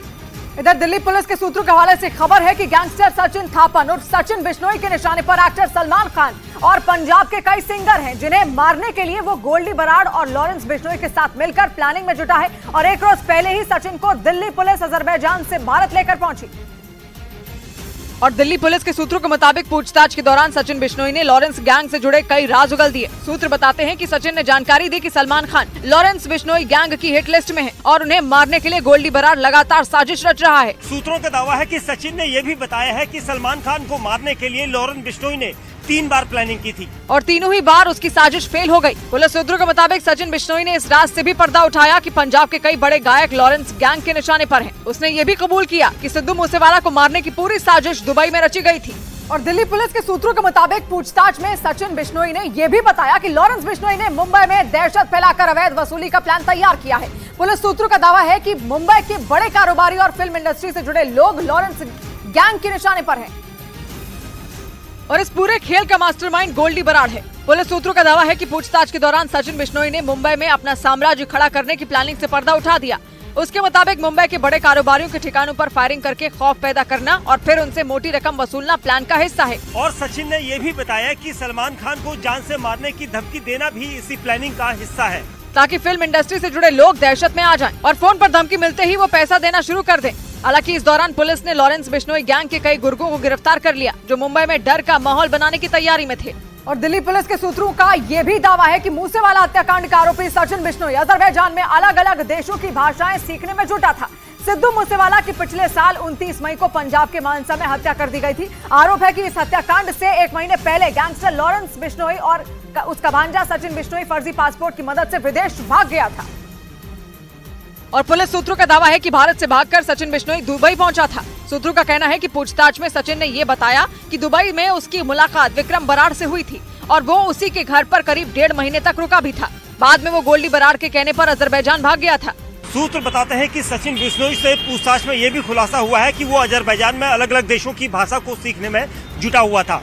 उसने अजरबैजान की अजेरी भाषा सीख ली थी और वो रशियन भाषा सीखने की तैयारी कर रहा था। सूत्र ये भी बताते हैं कि सचिन ने अजरबैजान में रह रहे भारतीयों से तालमेल बनाने की कोशिश भी शुरू कर दी थी। और तो और पुलिस सूत्रों ने दावा किया कि पूछताछ के दौरान सचिन बिश्नोई ने यह भी कबूल किया कि विदेश में बैठकर गोल्डी बराड़ और अनमोल बिश्नोई लॉरेंस गैंग का वसूली का कारोबार संभालते हैं। सचिन के मुताबिक गोल्डी बराड़ और लॉरेंस का भाई अनमोल बिश्नोई दोनों अमेरिका में छिपे हुए हैं और दोनों मिलकर लॉरेंस गैंग को एक कोऑपरेटिव कंपनी की तरह चलाने में जुट गए। दिल्ली पुलिस के सूत्रों के मुताबिक सचिन ने पूछताछ में इस बात से भी पर्दा उठाया कि लॉरेंस बिश्नोई गैंग को हर महीने करीब 2 करोड़ रुपए की कमाई हो रही है। कमाई का ये आंकड़ा कई बार 5 करोड़ तक पहुंच जाता है। सूत्रों के मुताबिक लॉरेंस गैंग को हर महीने हरियाणा और राजस्थान के बिल्डर, शराब कारोबारी और बड़े बड़े डॉक्टर पैसे देते हैं और जो पैसे नहीं देता उनके घर और दफ्तर पर फायरिंग कराई जाती है। सचिन के मुताबिक गैंग के सदस्यों को हर महीने सैलरी मिलती है और बाकी का पैसा हवाला से गोल्डी बराड़ और अनमोल बिश्नोई तक पहुंचता है, जिनसे पाकिस्तान और अमेरिका से आधुनिक हथियार खरीदे जाते हैं। इस बीच खुफिया एजेंसियों के सूत्रों ने दावा किया कि सचिन बिश्नोई के बाद विदेश में छिपे कई दूसरे गैंगस्टर और आतंकी भी भारत लाए जा सकते हैं। सूत्रों का दावा है कि भारत का माहौल बिगाड़ने के लिए आतंकी साजिश रचने वाले 6 से ज्यादा गैंगस्टर केंद्रीय एजेंसियों के निशाने पर है। और खुफिया सूत्रों का दावा है कि विदेश में छिपे उन गैंगस्टरों और आतंकियों को भारत लाने की तैयारी शुरू कर दी गई। सूत्र बताते हैं कि उस लिस्ट में कनाडा में छिपे आतंकी अर्श डल्ला, आतंकी गुरपतवंत सिंह पन्नू और अमेरिका में छिपे गोल्डी बराड़ के साथ करीब 6 आतंकियों और गैंगस्टरों के नाम शामिल हैं। और ये सारे आरोपी विदेश में रहकर भारत के खिलाफ आतंकी साजिश रचते हैं। एक रोज पहले ही अजरबैजान से लॉरेंस के करीबी सचिन बिश्नोई को प्रत्यर्पण के तहत भारत लाया गया। सूत्र बताते हैं कि इस ऑपरेशन को गृह मंत्री अमित शाह की निगरानी में अंजाम दिया गया। सूत्रों का दावा है कि ठीक इसी तरह केंद्रीय एजेंसियों ने कनाडा, फिलीपींस और अमेरिका में भी ऑपरेशन शुरू कर दिया। उधर अमेरिका के मिशिगन से दिल दहला देने वाला एक वीडियो सामने आया जिसमें एक नाव में आग लगने के बाद उसमें सवार लोग अपनी जान बचाने के लिए झील में कूदते दिखे। वहां इस हादसे को एक दूसरी नाव पर सवार लोगों ने अपने कैमरे में रिकॉर्ड कर लिया, जिसमें एक नाव आग की ऊंची ऊंची लपटों से घिरी दिखाई दी। जैसे जैसे वक्त बीत रहा था, नाव में लगी आग भड़कती जा रही थी और वहां नजदीक ही एक दूसरी नाव पर सवार लोग इस घटना का वीडियो बना रहे थे। लेकिन तभी अचानक वीडियो बना रहे लोगों ने शोर मचाना शुरू कर दिया, क्योंकि उन्होंने जलती हुई नाव में 2 लोगों को फंसा हुआ देखा। जिसके बाद वीडियो बना रहे लोग जोर जोर से चिल्लाने लगे। इसके बाद जल रही नाव में सवार दोनों लोग एक एक करके झील के पानी में कूद गए। गनीमत ये रही कि इस हादसे में उन लोगों को कोई चोट नहीं पहुंची और उन्हें सुरक्षित बचा लिया गया। इस हादसे की सूचना मिलते ही फायर ब्रिगेड की एक टीम वहां पहुंची और उसने नाव में लगी आग को बुझा दिया। इधर खबर है कि पाकिस्तान से भारत पहुंची सीमा हैदर केंद्रीय मंत्री रामदास अठावले की रिपब्लिकन पार्टी ऑफ इंडिया से चुनाव लड़ सकती हैं। एक रोज पहले ही मेरठ के रहने वाले और मुंबई में प्रोडक्शन हाउस चलाने वाले अमित जानी ने उन्हें नौकरी का ऑफर दिया, क्योंकि खबर ये आई थी कि पुलिस की जांच की वजह से सीमा हैदर और सचिन के सामने खाने पीने का संकट खड़ा हो गया। सचिन के घर वालों का आरोप है कि पुलिस ने उनके घर से बाहर निकलने तक पर रोक लगा दी है। इस बीच केंद्रीय मंत्री रामदास अठावले की रिपब्लिकन पार्टी ऑफ इंडिया ने उन्हें चुनाव लड़ने का ऑफर दे दिया। अगर उनको नागरिकता मिलती है तो भारत की, ऐसा भी हो कि हम उनको अपने रिपब्लिकन पार्टी ऑफ इंडिया के चुनाव चिन्ह पर इलेक्शन भी लड़ाएं। पार्टी की तरफ से बताया गया कि सीमा हैदर को जांच एजेंसियों की तरफ से क्लीन चिट मिलने और भारत की नागरिकता मिलने के बाद उन्हें पार्टी में शामिल कराया जा सकता है। हालांकि खुफिया एजेंसियों को शक है कि पाकिस्तान से आई सीमा हैदर ISI की जासूस है। इस बीच उत्तर प्रदेश के बरेली में छेड़खानी के बाद एक छात्रा की मौत होने पर उसके परिवार वालों का गुस्सा फूट पड़ा। परिजनों ने आरोप लगाया कि इज्जत नगर इलाके में 4 दिन पहले दबंग उदेश राठौर ने छेड़खानी का विरोध करने पर उस छात्रा को सैनिटाइजर पिला दिया, जिसके बाद उसकी इलाज के दौरान मौत हो गई। जिसके बाद लोगों का गुस्सा फूट पड़ा और वो छात्रा का शव लेकर हाईवे पर जाम लगाने की कोशिश करने लगे। इस दौरान वहां पहुंचे पुलिस अधिकारियों ने उन्हें समझा बुझाकर रोकने की कोशिश की, लेकिन नाराज लोगों की उनसे खींचतान शुरू हो गई।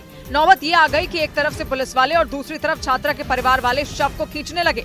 4 दिन में इसका पता नहीं लगा पाए, अब क्या करोगे? छात्रा के परिवार ने आरोप लगाया कि आरोपियों ने उसे सैनिटाइजर पिलाकर मार दिया।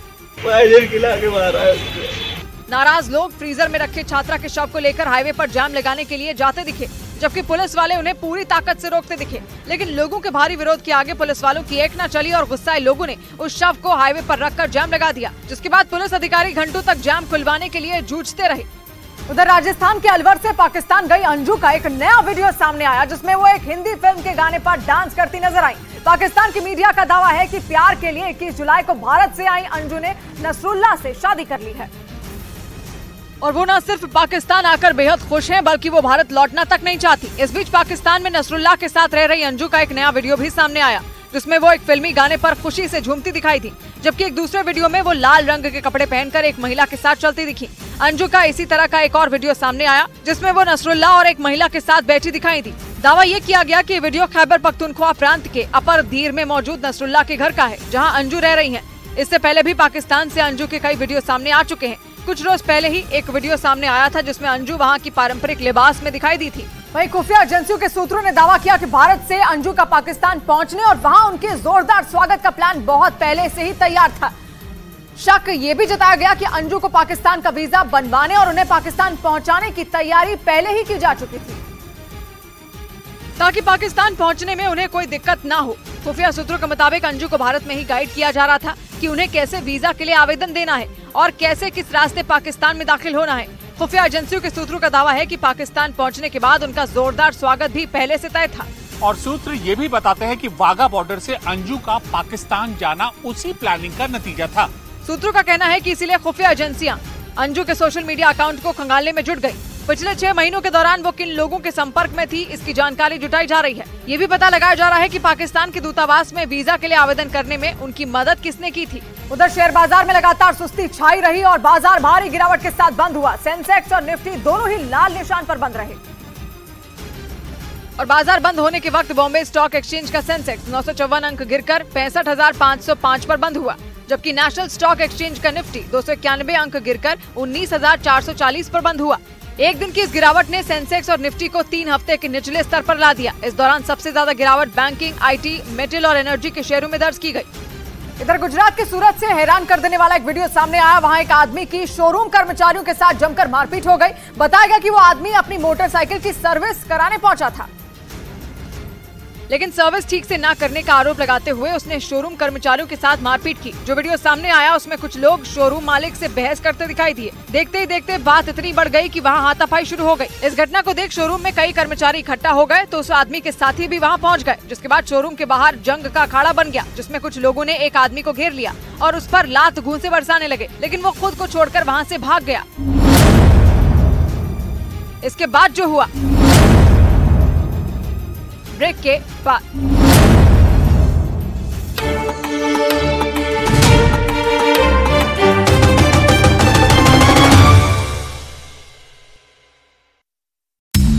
बड़ी खबर हरियाणा के नूह में भड़की हिंसा से जुड़ी। 2 दिन पहले हुए बवाल में 2 होमगार्ड समेत 6 लोगों की मौत हो गई। हरियाणा के कई इलाकों से लूटपाट, पथराव और आगजनी की डरा देने वाली तस्वीरें सामने आई। हरियाणा के कई जिलों में 5 अगस्त तक इंटरनेट सेवा बंद रखने के आदेश दिए गए। नूह हिंसा के बाद 100 से ज्यादा आरोपियों को गिरफ्तार किया गया। मुख्यमंत्री मनोहर लाल खट्टर ने भरोसा दिया कि हिंसा भड़काने वाले और उसमें शामिल किसी भी शख्स को छोड़ा नहीं जाएगा। तनाव को देखते हुए हरियाणा में लगे राज्यों में भी अलर्ट जारी कर दिया गया। दिल्ली, उत्तर प्रदेश और राजस्थान के कई जिलों में पुलिस ने सख्ती बढ़ा दी। और इसी बीच हरियाणा के गुरुग्राम से दुकानों में आगजनी की खौफनाक तस्वीरें सामने आई। ये घटना वहां के सेक्टर 70 के एक रोज पहले घटी और लेकिन वहां से जिस तरह की तस्वीरें सामने आई उसने बता दिया कि उपद्रवियों ने कितनी तेजी से कई दुकानों को आग के हवाले कर दिया।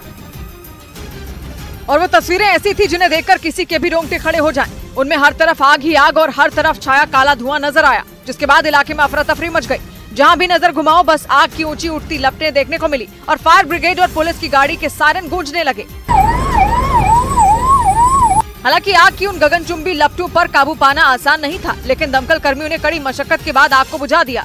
अगली सुबह वहां से जो तस्वीरें आई उसमें तबाही और बर्बादी का मंजर दिखा, जिनमें कई जगह धुआं सुलगता दिखा तो कहीं राख ही राख दिखी। कुछ सामान पूरी तरह जल चुका था तो कुछ अधजला सामान भी दिखा। वहां खड़ी एक गाड़ी भी आग की भेंट चढ़ गई। वहीं गुरुग्राम के सेक्टर 70 से चौंकाने वाली एक और खबर भी सामने आई, जिसमें वहां की एक दुकान की छत में पेट्रोल बम मिला। पुलिस के मुताबिक इन्हीं पेट्रोल बम के जरिए वहां की दुकानों में आगजनी की गई थी, जिसमें कई दुकानें जलकर राख हो गईं। और वहां से जो तस्वीरें सामने आई उनमें एक दुकान की छत पर पेट्रोल बम पड़ा दिखा, जो पुलिस के मुताबिक जिंदा बम था, जो खुद तो जल गया लेकिन उस दुकान को जला नहीं पाया। लेकिन पुलिस का दावा है कि ऐसे ही कई पेट्रोल बम के इस्तेमाल से उपद्रवियों ने गुरुग्राम के सेक्टर 70 में आग का तांडव मचाया और कई दुकानों को आग के हवाले कर दिया, जिसके बाद अगली सुबह वहां राख और जले सामान का ढेर दिखा। इस झुग्गी के ऊपर आप एक पेट्रोल बम देख पाएंगे और ये जिंदा पेट्रोल बम है। घटना के बाद से इलाके में दहशत का माहौल बन गया और वहाँ की सड़कों पर सन्नाटा पसर गया, क्योंकि नूह से शुरू हुई हिंसा की आग की जद में गुरुग्राम भी आ गया। और भड़की हिंसा और आगजनी के बाद गुरुग्राम की पुलिस ने लोगों से शांति बनाए रखने की अपील की, क्योंकि नूह में भड़की हिंसा की वजह से पहले ही हरियाणा में माहौल काफी खराब था और गुरुग्राम, पलवल और रेवाड़ी में तोड़फोड़ और आगजनी के बाद तनाव काफी बढ़ गया, जिसके बाद सुरक्षा के मद्देनजर बड़ी संख्या में सुरक्षा बल के जवानों की तैनाती की गई। कई जगह पुलिस और RAF यानी रैपिड एक्शन फोर्स के जवान तैनात किए गए। हथियारों से लैस जवान हर तरह के हालात से निपटने के लिए तैयार दिखे और फ्लैग मार्च करते नजर आए। साथ ही पुलिस के अफसरों ने लगातार लोगों से शांति बनाए रखने की अपील की। नूह निवासियों से अनुरोध है कि शांति बनाए रखें, भाईचारा बरकरार रखें। कई संवेदनशील इलाकों में रात को भी रैपिड एक्शन फोर्स के जवानों ने फ्लैग मार्च किया। हिंसा ज्यादा न भड़के और हालात काबू पर किए जा सके, इसके लिए सुरक्षा बल पूरी तरह एक्शन में दिखे। हालांकि नूह में भड़की हिंसा के बाद राज्य के कई जिलों में धारा 144 लागू कर दी गई। इस बीच नूह में 2 दिन पहले निकली शोभा यात्रा के दौरान पथराव और आगजनी की घटना को हरियाणा सरकार ने साजिश करार दिया। हरियाणा के गृह मंत्री के मुताबिक ये हिंसा अचानक नहीं भड़की, बल्कि पहले से ही इसकी तैयारी की गई। हरियाणा सरकार ने नूह में हुई हिंसा के पीछे किसी बड़ी साजिश की तरफ इशारा किया और दोषियों के खिलाफ सख्त कार्रवाई की बात कही। जिस तरफ गोलियां चलाई गई ये अकस्मात हुआ नजर नहीं आता। नूह में भड़की हिंसा के जो वीडियो सामने आए उसमें लोग सड़क पर उतरकर पथराव करते दिखे, तो वहीं गाड़ियों में तोड़फोड़ करते नजर आए। वहीं हरियाणा के गृह मंत्री अनिल विज ने दावा किया कि बवाल के वक्त हथियार लहराए गए और गोलियां चलाई गईं। इसके साथ ही हरियाणा सरकार ने इस हिंसा को साजिश करार दिया। वहीं हरियाणा पुलिस ने दावा किया कि नूह हिंसा मामले में मोनू मानेसर की भूमिका की जांच शुरू हो गई और आरोप लगा कि मोनू मानेसर के एक वीडियो के बाद ही नूह में हालात तनावपूर्ण बन गए, जिसके बाद वहां बवाल हुआ। और अब पुलिस नूह में हुए हिंसा और बवाल में मोनू मानेसर की भूमिका की जांच में जुट गई। मोनू मानेसर की तलाश जारी है, जल्द से जल्द उसको भी पकड़ के अरेस्ट करा जाएगा। वहीं हरियाणा के गृह मंत्री ने मोनू मानेसर के उस वीडियो के सामने आने के बाद शुरू हुए विवाद पर अपनी बात रखी। वो कहीं पर भी दंगा करने के लिए नहीं कह रहा है, वो लोगों को यात्रा में पहुंचने के लिए कह रहा है। क्योंकि आरोप लगा कि शोभा यात्रा में मोनू मानेसर की मौजूदगी की खबर के बाद नूह में हालात बिगड़ गए और फिर वहां बवाल हो गया। उधर नूह हिंसा मामले में शोभा यात्रा निकालने वाले आयोजकों पर सवाल उठ गए। हरियाणा के डिप्टी सीएम के मुताबिक शोभा यात्रा निकालने वाले आयोजकों ने प्रशासन को पूरी जानकारी नहीं दी, जिसकी वजह से नूह में बवाल हो गया और फिर पथराव और आगजनी की घटना हुई। हरियाणा के डिप्टी सीएम दुष्यंत चौटाला ने शोभा यात्रा निकालने वाले आयोजकों पर सवाल उठा दिए। आयोजक थे कल की यात्रा के, उनने भीड़ एस्टिमेशन का प्रॉपर ब्यौरा डिस्ट्रिक्ट प्रशासन को नहीं दिया, कहीं न कहीं उसकी कमी के कारण ये दुर्घटना कल हुई। वही दुष्यंत चौटाला के बयान के बाद कांग्रेस हरियाणा सरकार पर हमलावर नजर आई। प्रशासनिक विफलता की बात केवल हम ही नहीं, चाहे उप मुख्यमंत्री हैं दुष्यंत चौटाला जी ने भी कही है। ये सवाल इसलिए भी उठा क्योंकि इससे पहले नूह हिंसा मामले को हरियाणा सरकार ने साजिश करार दिया। इस बीच हरियाणा के नूह में हुई हिंसा के दौरान हैरान करने वाला एक वाकया पेश आया, जिसका वीडियो भी सामने आया और आरोप है कि वहां भड़की हिंसा के दौरान कुछ लोग जबरदस्ती एक शोरूम में घुसे और वहां से करीब 250 मोटरसाइकिलें उठा कर ले गए। और उपद्रवी यही नहीं रुके, उन पर आरोप है कि उन्होंने गोदाम का ताला तोड़ा और वहां से मोटरसाइकिलें लूटी, जिनमें कुछ मोटरसाइकिल को उन्होंने आग के हवाले कर दिया, तो कुछ मोटरसाइकिल में तोड़फोड़ कर उन्हें कबाड़ में बदल दिया और कुछ मोटरसाइकिल तो सड़क पर और पानी में यहाँ वहाँ फेंक कर वो फरार हो गए। गोडाउन का ये लॉक तोड़ा है और फिर बाइकें यहाँ से उठानी शुरू कर दी हैं। उस शोरूम के मालिक का आरोप है कि उपद्रवियों ने वहाँ से करीब 250 मोटरसाइकिलें लूटी और उन्हें नुकसान पहुँचाया। बलवाई थे, उन्होंने जगह जगह तांडव मचाया। हालांकि नूह में भड़की हिंसा के बाद राज्य के कई जिलों में धारा 144 लागू कर दी गई। वहीं हरियाणा की खट्टर सरकार ने नूह में हुई हिंसा की भरपाई का भरोसा दिया और साफ कर दिया कि सरकारी संपत्ति के नुकसान की भरपाई सरकार करेगी और निजी संपत्ति के नुकसान की भरपाई उपद्रवियों से करवाई जाएगी। यही नहीं, उन्होंने लोगों की सुरक्षा पर भी बात की और दलील दी कि आबादी के हिसाब से पुलिस वालों की संख्या नहीं है और इसलिए भी परेशानी होती है। सरकारी प्रॉपर्टी है उसका हम करेंगे, प्राइवेट प्रॉपर्टी वालों को भी उनको कहेंगे कि इसकी लायबिलिटी जिनके ऊपर है उनसे वसूल किया जाए। कहीं भी चले जाइए, दुनिया में किसी भी देश में चले जाइए, हर व्यक्ति की सुरक्षा पुलिस के द्वारा करना संभव नहीं होता। हमारी 130 करोड़ आबादी है, हरियाणा की लगा लें तो 2.70 लाख आबादी है। अब 2.70 या 80 लाख आबादी, हमारी पुलिस कितनी है? अब 60,000, 50,000। इधर नूह में हुई हिंसा के बाद हरियाणा के 8 जिलों में धारा 144 लगा दी गई और वहीं नूह में हालात पर काबू पाने के लिए चप्पे चप्पे पर पुलिस की तैनाती कर दी गई। और हिंसा के 2 दिन बाद जो तस्वीर नूह से सामने आई, उसमें वहां के अलग अलग इलाकों में भारी तादाद में पुलिस फोर्स तैनात दिखी, तो वहीं सभी दुकानें बंद नजर आई। इसके साथ ही सड़क पर सन्नाटा पसरा दिखा। हालांकि कुछ लोग सड़क पर नजर आए, लेकिन पुलिस की पैनी नजर उन पर बनी रही। वहीं नूह, गुरुग्राम, रेवाड़ी, पलवल, फरीदाबाद, सोनीपत, पानीपत और महेंद्रगढ़ में धारा 144 लगा दी गई। इसके साथ ही नूह और गुरुग्राम के कई इलाकों में इंटरनेट सेवा बाधित कर दी गई। वहीं ताजा हालात को देखते हुए नूह में 10वीं और 12वीं की बोर्ड परीक्षा रद्द कर दी गई। वहीं नूह में बवाल करने वालों के खिलाफ पुलिस ने एक्शन लेना शुरू कर दिया। वहां संवेदनशील इलाकों में पुलिस ने फ्लैग मार्च किया। इस दौरान नूह का माहौल खराब करने वालों के खिलाफ FIR दर्ज कर उनमें कई आरोपियों की गिरफ्तारी भी की गई, जिसके तहत 100 से ज्यादा लोगों को गिरफ्तार कर लिया।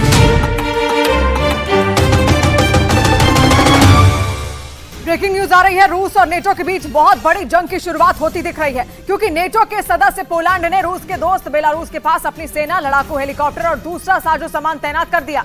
पोलैंड और बेलारूस पड़ोसी देश हैं। अपने एक्शन के लिए पोलैंड ने बेलारूस को जिम्मेदार ठहराया है। उसने आरोप लगाया कि बेलारूस ने उसकी हवाई सीमा का उल्लंघन किया, इसलिए पोलैंड को बेलारूस से लगने वाली अपनी सीमा पर सेना की तैनाती बढ़ानी पड़ी। यानी पोलैंड की सेना बेलारूस के बॉर्डर के पास पोजीशन ले चुकी है। पोलैंड रूस और बेलारूस से जंग लड़ने के लिए एकदम तैयार बैठा है, लेकिन पोलैंड अकेले तो लड़ने नहीं वाला। अगर वो जंग में कूदा तो नेटो के बाकी सभी 30 देशों को भी मैदान में उतरना पड़ेगा, जिसका मतलब होगा तीसरा विश्व युद्ध। मगर पोलैंड ने दावा किया कि इस तनाव की शुरुआत बेलारूस ने की, क्योंकि उसने अपने मिलिट्री हेलीकॉप्टर पोलैंड की हवाई सीमा में घुसा दिए,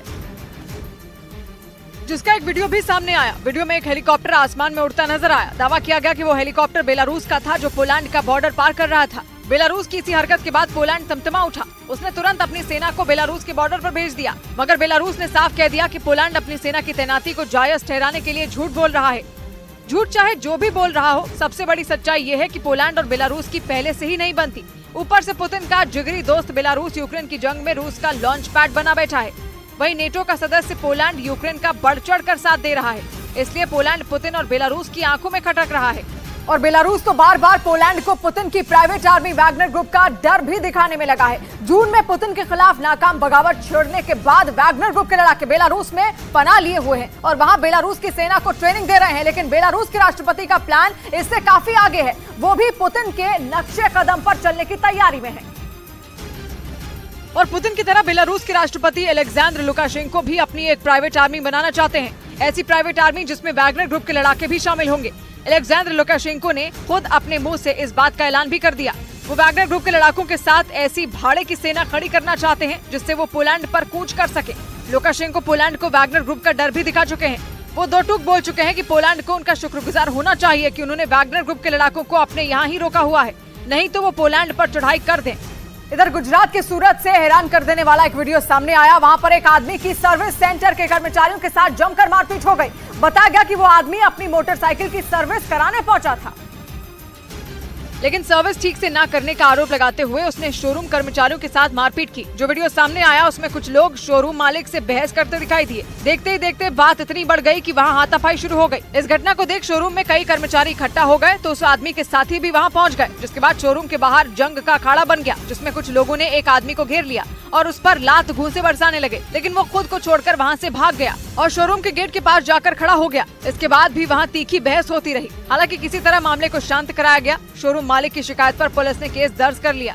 उधर मणिपुर हिंसा पर विपक्षी गठबंधन इंडिया का प्रतिनिधिमंडल राष्ट्रपति से मिला और इस मुलाकात में विपक्ष के 21 सांसद शामिल हुए, जिन्होंने राष्ट्रपति के सामने मणिपुर हिंसा का मुद्दा उठाया। विपक्षी गठबंधन ने इस मामले पर राष्ट्रपति को ज्ञापन भी सौंपा। और थोड़ी ही देर बाद विपक्षी गठबंधन इंडिया के प्रतिनिधिमंडल और राष्ट्रपति की मुलाकात की तस्वीरें भी आई। मुलाकात के बाद बाहर आए विपक्षी नेताओं ने एक बार फिर इस मुद्दे पर केंद्र सरकार को घेरा। तो प्रधानमंत्री वहाँ पर विजिट करना चाहिए था, लेकिन केंद्र सरकार ने आरोप लगाया कि विपक्ष खुद मणिपुर पर चर्चा से भाग रहा है। मणिपुर पे वो चर्चा ही नहीं चाहते, बहाना चाहते हैं। जुबानी जंग के बीच विपक्ष ने मणिपुर हिंसा पर संसद में हंगामा जारी रखा। इधर टीएमसी के सांसद और बांग्ला फिल्मों की अभिनेत्री नुसरत जहां पर 24 करोड़ की धोखाधड़ी का आरोप लगा। इस मामले में बीजेपी नेता ने ईडी में शिकायत दर्ज कराई, क्योंकि नुसरत जहां पर आरोप लगा कि उन्होंने 2014 में फ्लैट देने के नाम पर 429 लोगों से करीब 24 करोड़ रुपए लिए, लेकिन उन लोगों को फ्लैट नहीं दिए। इस मामले में टीएमसी और बीजेपी आमने सामने आ गए। बीजेपी नेता ने नुसरत जहां पर धोखाधड़ी का आरोप लगाया और इसकी शिकायत ईडी में दर्ज कराई, जबकि टीएमसी सांसद नुसरत जहां ने खुद पर लगे सारे आरोपों को सिरे से खारिज कर दिया। उनका ये भी दावा है कि वो रियल एस्टेट कंपनी से जुड़ी नहीं है, बल्कि उन्हें राजनीतिक साजिश के तहत फंसाया जा रहा है। इस बीच उत्तर प्रदेश के मथुरा में पुलिस और बदमाशों के बीच मुठभेड़ हो गई। इस दौरान 2 बदमाशों के पैर में गोली लग गई, जबकि 2 बदमाशों को पुलिस ने गिरफ्तार कर लिया। और पुलिस के मुताबिक ये गैंग पूर्व विधायक चंदन सिंह के घर हुई लूट की घटना में शामिल था, जिसकी पुलिस को काफी दिनों से तलाश थी। पुलिस ने मुखबिर की सूचना पर बदमाशों की घेराबंदी की। खुद को घिरा देख बदमाशों ने पुलिस टीम पर फायरिंग कर दी। पुलिस ने भी जवाबी फायरिंग की, जिसमें 2 बदमाशों के पैर में गोली लग गई, जिन्हें अस्पताल में भर्ती कराया गया और इनके 2 साथियों को पुलिस ने गिरफ्तार कर लिया। इनके पास से चोरी में 3.5 लाख रुपए नगद और करीब 25 लाख रुपए के ज्वेलरी बरामद की गई है।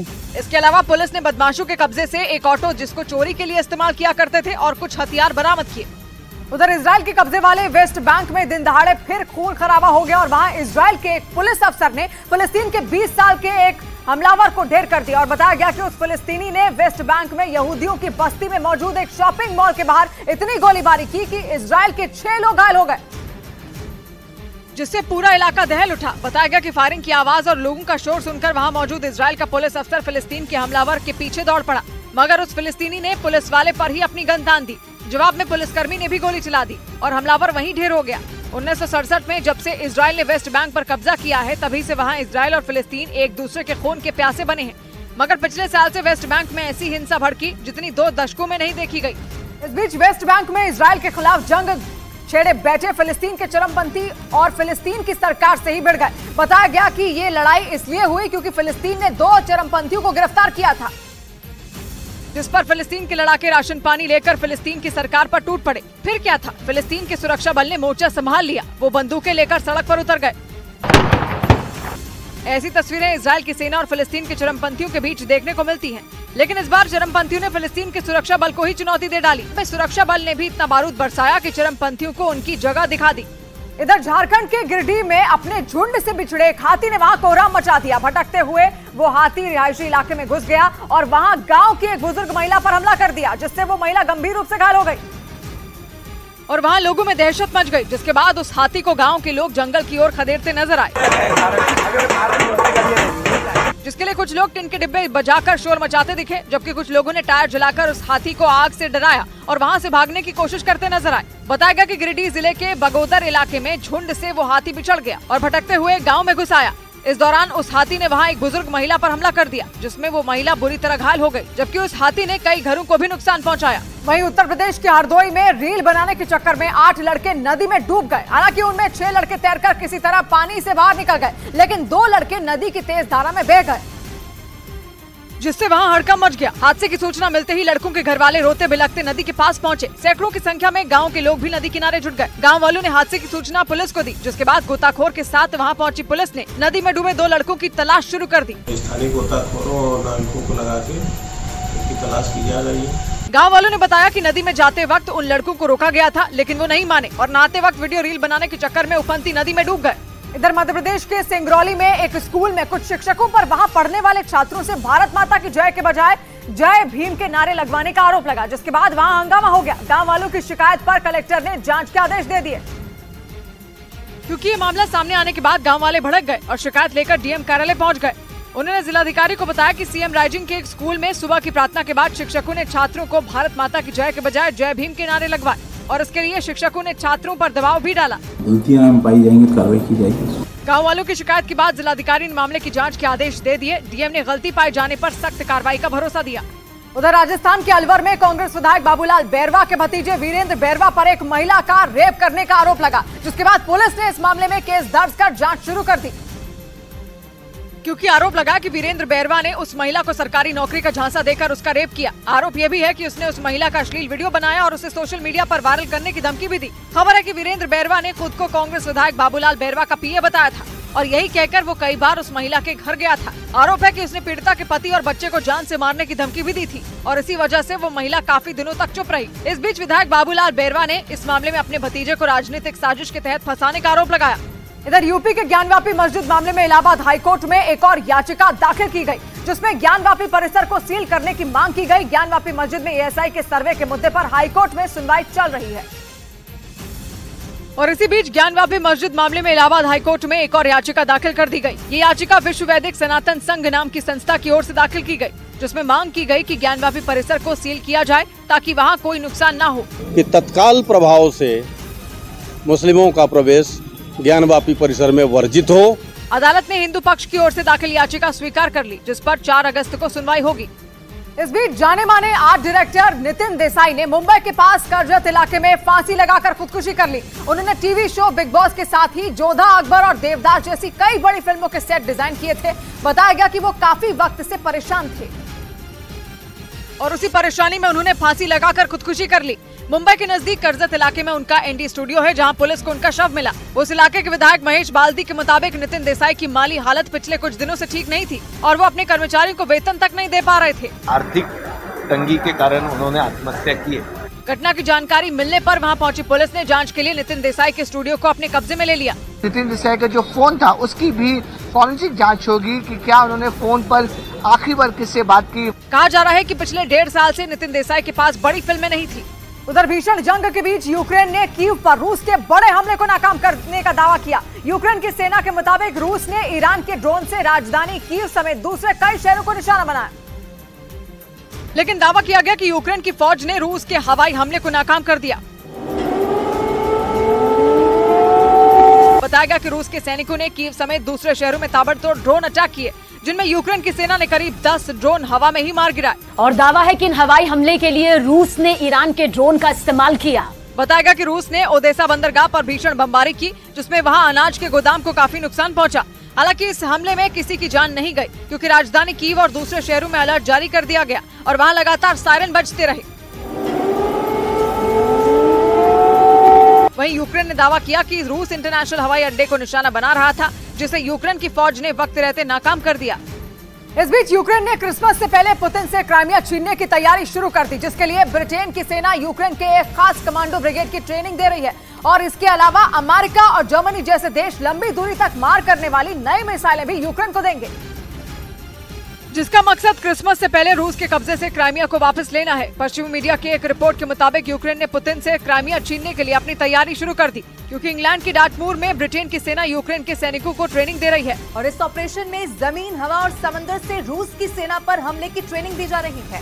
वही दावा है कि ब्रिटेन के साथ अमेरिका और जर्मनी जैसे देश भी लंबी दूरी तक मार करने वाली नई मिसाइलें यूक्रेन को देंगे, जिसका इस्तेमाल रूस के रक्षा कवच को तोड़ने के लिए किया जाएगा। इधर प्रधानमंत्री के सरनेम मामले में राहुल गांधी ने सुप्रीम कोर्ट में हलफनामा दाखिल कर दिया, जिसमें उन्होंने दो टूक बोल दिया कि वो माफी नहीं मांगेंगे और पीएम के सरनेम के मुद्दे पर राहुल गांधी को सजा मिली थी, जिसकी वजह से उनकी संसद सदस्यता चली गई। हालांकि वो जमानत पर बाहर है और उन्होंने राहत के लिए सुप्रीम कोर्ट में याचिका दाखिल की, जिस पर 4 अगस्त को सुनवाई होनी है। लेकिन इससे पहले प्रधानमंत्री के सरनेम मामले में राहुल गांधी के खिलाफ शिकायत करने वाले पूर्णेश मोदी ने सुप्रीम कोर्ट में हलफनामा दाखिल कर दिया और मांग की कि राहुल गांधी की याचिका खारिज कर दी जाए, जिसके बाद राहुल गांधी ने 4 अगस्त को होने वाली सुनवाई से 2 दिन पहले अदालत में अपना जवाब दिया और ये साफ कर दिया कि प्रधानमंत्री के सरनेम मामले में वो माफी नहीं मांगेंगे।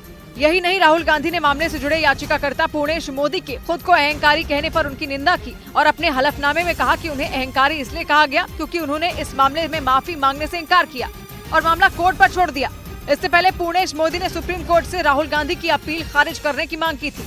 इधर सूत्रों ने दावा किया कि 2024 में 16 से 24 जनवरी के बीच उत्तर प्रदेश के अयोध्या में रामलला की मूर्ति की प्राण प्रतिष्ठा हो सकती है। खबर है कि प्रधानमंत्री का समय इन्हीं तारीखों के लिए मांगा गया और अगले साल 16 से 24 जनवरी के बीच अयोध्या में रामलला की मूर्ति की प्राण प्रतिष्ठा हो सकती है। यही नहीं, खबर है कि राम जन्मभूमि न्यास का मानना है कि इसके लिए केवल एक कार्यक्रम होना चाहिए, जिसका राजनीति से कोई लेना देना नहीं होगा और कोई मंच नहीं बनेगा। यही नहीं, सूत्रों ने बताया कि कोई जनसभा भी नहीं होगी और केवल यूपी के मुख्यमंत्री को आमंत्रित किया जाएगा। खबर है कि कार्यक्रम में करीब 5000 लोगों के बैठने की व्यवस्था होगी और पूरे देश में इसका प्रसारण होगा। इस बीच पाकिस्तान के कब्जे वाले कश्मीर के गिलगित बाल्टिस्तान इलाके में बारिश और बाढ़ ने कोहराम मचा दिया। मुसीबत में फंसे वहां के लोगों ने पाकिस्तान की शहबाज सरकार पर राहत और बचाव के काम में सौतेला बर्ताव करने का आरोप लगाया, क्योंकि बारिश की वजह से आए सैलाब ने वहां भयानक तबाही मचाई। गिलगित बाल्टिस्तान से आए एक वीडियो में हर तरफ तबाही के निशान नजर आए। वीडियो में एक मकान के अंदर रखा सामान, बिस्तर और कपड़े कीचड़ में सने दिखाई दिए। पानी के साथ पहाड़ से खिसक कर आई मिट्टी की वजह से रास्ते दलदल में तब्दील हो गए। कुछ लोग वहां कीचड़ हटाने की कोशिश करते दिखे। वहां के लोगों ने शहबाज सरकार पर आरोप लगाया कि आफत की इस घड़ी में सरकार ने उनकी मदद नहीं की। सरकार की तरफ से कुछ नहीं मिला। बाढ़ की वजह से संधी इलाके में पीने के साफ पानी का संकट हो गया। अगर सरकार ने कोई तवज्जो नहीं दिया तो आवाम बहुत बेबस हो गए हैं और बहुत मुश्किलात में हैं। गिलगित बाल्टिस्तान के लोगों ने आरोप लगाया कि शहबाज सरकार मदद पहुंचाने में उनके साथ सौतेला बर्ताव कर रही है। उधर 2 दिन पहले पाकिस्तान के खैबर पख्तूनख्वा में एक आत्मघाती हमले पर यूएन ने भी चिंता जताई। यूएन के महासचिव ने 2 दिन पहले बाजौर में हुए आतंकी हमले की निंदा करते हुए पाकिस्तान की सरकार से इस मामले की अच्छी तरह से जांच कराने की अपील की, क्योंकि इस आतंकी हमले ने न सिर्फ पाकिस्तान बल्कि पूरी दुनिया को हिलाकर रख दिया। वहां खैबर पख्तूनख्वा इलाके में राजनीतिक पार्टी JUIF के दफ्तर में 31 जुलाई को एक जोरदार धमाका हुआ था, जिसमें करीब 50 से ज्यादा लोगों की जान चली गई। पाकिस्तान के खैबर पख्तूनख्वा में हुए इस आत्मघाती हमले की जिम्मेदारी आतंकी संगठन ISIS ने ली थी। यही वजह रही कि पाकिस्तान में हुए इस आतंकी हमले से यूएन तक कांप उठा, जिसके बाद यूएन के महासचिव ने इस हमले में जान गंवाने वाले लोगों के लिए प्रार्थना की। साथ ही पाकिस्तान की सरकार से ये अपील भी की कि वो इस हमले की अच्छी तरह से जांच कराए और दोषियों पर कड़ी से कड़ी कार्रवाई भी करे। और breaking news, Jaipur Mumbai express में हुई गोलीबारी से जुड़ी सूत्रों के हवाले से खबर है कि महाराष्ट्र की एंटी टेररिस्ट स्क्वाड ने आरोपी कांस्टेबल चेतन सिंह से पूछताछ की। चेतन सिंह ने ATS के अफसरों से कई घंटे तक सवाल जवाब किए। सूत्रों ने दावा किया कि ATS ने ट्रेन में फायरिंग के बाद सामने आए वीडियो को लेकर आरोपी चेतन से कई सवाल किए। 2 दिन पहले जयपुर मुंबई एक्सप्रेस ट्रेन में गोलीबारी हुई थी, जिसमें RPF के एक ASI समेत 4 लोगों की मौत हो गई थी। चलती ट्रेन में फायरिंग का आरोप RPF कांस्टेबल चेतन सिंह पर लगा, जिसके बाद उसे गिरफ्तार कर लिया गया। और इस वक्त दिवाकर हमारे साथ जुड़ रहे हैं ज्यादा जानकारी के साथ। दिवाकर, फिलहाल क्या जानकारी? देखिए शिवानी, जीआरपी और आरपीएफ के बाद अब एटीएस की एंट्री इस पूरे मामले में हो गई है। एटीएस ने आज जीआरपी से संपर्क करने के बाद आरोपी चेतन सिंह से कई घंटे तक जो है पूछताछ की है। ये पूछताछ की वजह ये है क्योंकि चेतन सिंह का एक वीडियो ट्रेन में सामने आया था जिसमें वो एक शव के साथ, हथियार के साथ खड़े होकर पाकिस्तान के बारे में तमाम बातें कह रहा था, जिसके बाद बाकायदा महाराष्ट्र एटीएस से उसे पूछताछ की है और महाराष्ट्र एटीएस इस पूरे मामले की जांच में जुट गई है। यानी 3 एजेंसियां अब इस पूरे ट्रेन फायरिंग मामले की जांच कर रही हैं। अब इस जांच के बाद एटीएस की जांच में क्या सामने आता है ये कुछ दिनों में साफ हो जाएगा। जी दिवाकर, जानकारी के लिए शुक्रिया। वहीं रेलवे पुलिस के सूत्रों के मुताबिक जयपुर मुंबई एक्सप्रेस ट्रेन में फायरिंग के सबसे बड़े चश्मदीद की तलाश में जीआरपी की टीम जुट गई। आरपीएफ जवान चेतन सिंह पर 2 दिन पहले चलती ट्रेन के अंदर AK-47 से फायरिंग करके 4 लोगों को मौत की घाट उतारने का आरोप लगा। हमले के बाद भाग रहे आरोपी चेतन सिंह को आरपीएफ और जीआरपी के सिपाहियों ने दबोच लिया और अब रेलवे पुलिस को इस घटना के सबसे बड़े चश्मदीद की तलाश है। रेलवे पुलिस के सूत्रों के मुताबिक जिस चश्मदीद की तलाश की जा रही है वो ट्रेन में कोच नंबर B6 के 72 नंबर सीट पर बैठा था। सूत्रों के मुताबिक वो यात्री मध्य प्रदेश से ट्रेन में चढ़ा था और यात्रा के दौरान ASI टीकाराम मीणा से लगातार बातचीत कर रहा था। सूत्रों ने दावा किया कि जब चेतन सिंह ने ASI टीकाराम मीणा पर गोली चलाई तब 72 नंबर सीट वाला ये यात्री वहाँ मौजूद था। सूत्रों का दावा है कि 72 नंबर सीट वाले यात्री ने ही कोच अटेंडेंट और ट्रेन में मौजूद बाकी यात्रियों को फायरिंग की जानकारी दी। अब रेलवे पुलिस को इस चश्मदीद की तलाश है ताकि घटना के बारे में सच्ची और सटीक जानकारी मिल सके। हालांकि ट्रेन गोलीकांड पर कई चौंकाने वाली जानकारियां जांच के दौरान सामने आ रही हैं। रेलवे पुलिस के सूत्रों ने दावा किया कि गोली मारने से पहले आरोपी चेतन सिंह ने यात्री सैयद सैफुद्दीन को बंधक बना लिया था और उसे ट्रेन के पैंट्री कोच में ले जाकर गोली मार दी थी, जिसकी जानकारी रेलवे पुलिस की जांच के दौरान सामने आई। सूत्रों के मुताबिक आरोपी आरपीएफ कांस्टेबल चेतन सिंह ने B2 कोच में बैठे सैयद सैफुद्दीन को बंधक बनाया और धमकाते हुए उसे पैंट्री कोच तक ले गया। थोड़ी देर की बहस के बाद उसने सैफुद्दीन को गोली मार दी। पैंट्री कार से चेतन सिंह सीधे S6 कोच में पहुंचा और वहां पर भी उसने एक यात्री को गोली मार दी। रेलवे पुलिस के सूत्रों के मुताबिक आरोपी कांस्टेबल चेतन सिंह ने B5 कोच में ASI टीकाराम मीणा और 41 नंबर सीट पर मौजूद यात्री को मारने के बाद B2 कोच पहुंचा था। रेलवे पुलिस ने जांच के दौरान ट्रेन में मौजूद 20 यात्रियों का बयान दर्ज किया। उधर मध्य प्रदेश के बैतूल से चौंकाने वाला एक मामला सामने आया, जहां 9 साल पहले मर चुकी एक महिला के नाम पर आयकर विभाग ने करीब 7.5 करोड़ रुपए बकाया का नोटिस भेज दिया, जिसे देखकर उस महिला का पूरा परिवार हैरान रह गया और आनन फानन में वहां के आयकर विभाग दफ्तर पहुंचा, जहां जाकर पता चला कि वो नोटिस साल 2017-18 के बकाया टैक्स का है, जबकि जिस महिला के नाम पर नोटिस भेजा गया उनकी मौत साल 2013 में हो गई थी। उस महिला के बेटे का आरोप है कि एक निजी कंपनी ने उनकी मां के नाम पर गलत तरीके से ट्रांजैक्शन किए और टैक्स चोरी की, जिसकी वसूली के लिए आयकर विभाग ने ये नोटिस भेजा। किसी अज्ञात व्यक्ति को कुछ स्क्रैप बेचा है जो कि हमारी माता का नाम यूज करके किया गया। मामले की जानकारी मिलते ही उस महिला के परिवार ने शिकायत दर्ज करवाई, जिसके बाद आयकर विभाग की टीम के साथ पुलिस भी इस मामले की जांच में जुट गई। इधर पुलिस सूत्रों के मुताबिक अतीक के वकील विजय मिश्रा और अशरफ की पत्नी जैनब के बीच मैसेजिंग ऐप व्हाट्सएप के जरिए लगातार बातचीत होती थी। विजय मिश्रा को गिरफ्तार किए जाने के बाद जांच में दोनों के बीच की चैट पुलिस के हाथ लगी, जिससे कई सुराग मिले, क्योंकि दोनों के बीच हुई चैट में पैसे के लेन देन और इन्वेस्टमेंट पर बातें हुई हैं। पुलिस सूत्रों के मुताबिक विजय मिश्रा के मोबाइल फोन की जांच में इस बात के सुराग मिले हैं कि वो जैनब से लखनऊ में मुलाकात करने वाला था। दोनों के बीच चैट में कई बिल्डरों से पैसे के लेन देन का भी जिक्र है। विजय मिश्रा और जैनब के व्हाट्सएप चैट में कई ऐसे शब्द मिले जिन्हें पुलिस और जांच एजेंसियां डिकोड करने में जुट गयी। प्रयागराज पुलिस जल्द ही विजय मिश्रा की कस्टडी रिमांड के लिए कोर्ट में अर्जी दाखिल करेगी। 4 दिन पहले लखनऊ से उन्हें गिरफ्तार किया गया था। पुलिस ने उमेश पाल हत्याकांड में भी विजय मिश्रा को आरोपी बनाया है। इस बीच भोपाल से ऑनलाइन खाना डिलीवर करने वाली कंपनी जोमैटो से जुड़ा हैरान कर देने वाला एक मामला सामने आया। वहां एक लड़की के अपने एक्स बॉयफ्रेंड को बार बार कैश ऑन डिलीवरी खाना भेजने पर जोमैटो को ट्वीट करना पड़ गया, क्योंकि उस लड़की ने अपने एक्स बॉयफ्रेंड को खाना भेजा, वो भी कैश ऑन डिलीवरी, लेकिन उसके एक्स बॉयफ्रेंड ने खाना लेने से मना कर दिया। इसके बावजूद उस लड़की ने कई बार कैश ऑन डिलीवरी का ऑर्डर दिया, जिससे परेशान होकर जोमैटो को ट्वीट करना पड़ा, जो सोशल मीडिया पर वायरल हो गया। जोमैटो ने उस लड़की का नाम लिखकर ट्वीट किया कि अपने एक्स बॉयफ्रेंड को कैश ऑन डिलीवरी खाना ना भेजें, क्योंकि वो पैसे ना देकर बार बार खाना लौटा रहा है। जोमैटो ने ट्वीट तब किया जब उसने तीसरी बार पैसे देने से इनकार कर दिया। रास्तों के घुमाव देख लिए, कितने कितने बहाव देख लिए, रास्तों के घुमाव देख लिए, कितने कितने बहाव देख लिए, स्याह दिल, मीठी जुबान, तेज नाखून, सरपस्ती के चाव देख लिए। सौबात की एक बात कही विनोद ने, सच ही जीतेगा ये नहीं है सच, गांव भर ने चुनाव देख लिए। तो मिलते हैं कल, घड़ी जब इशारा करेगी 9 बजे रात का, वक्त होगा सौबात की एक बात का।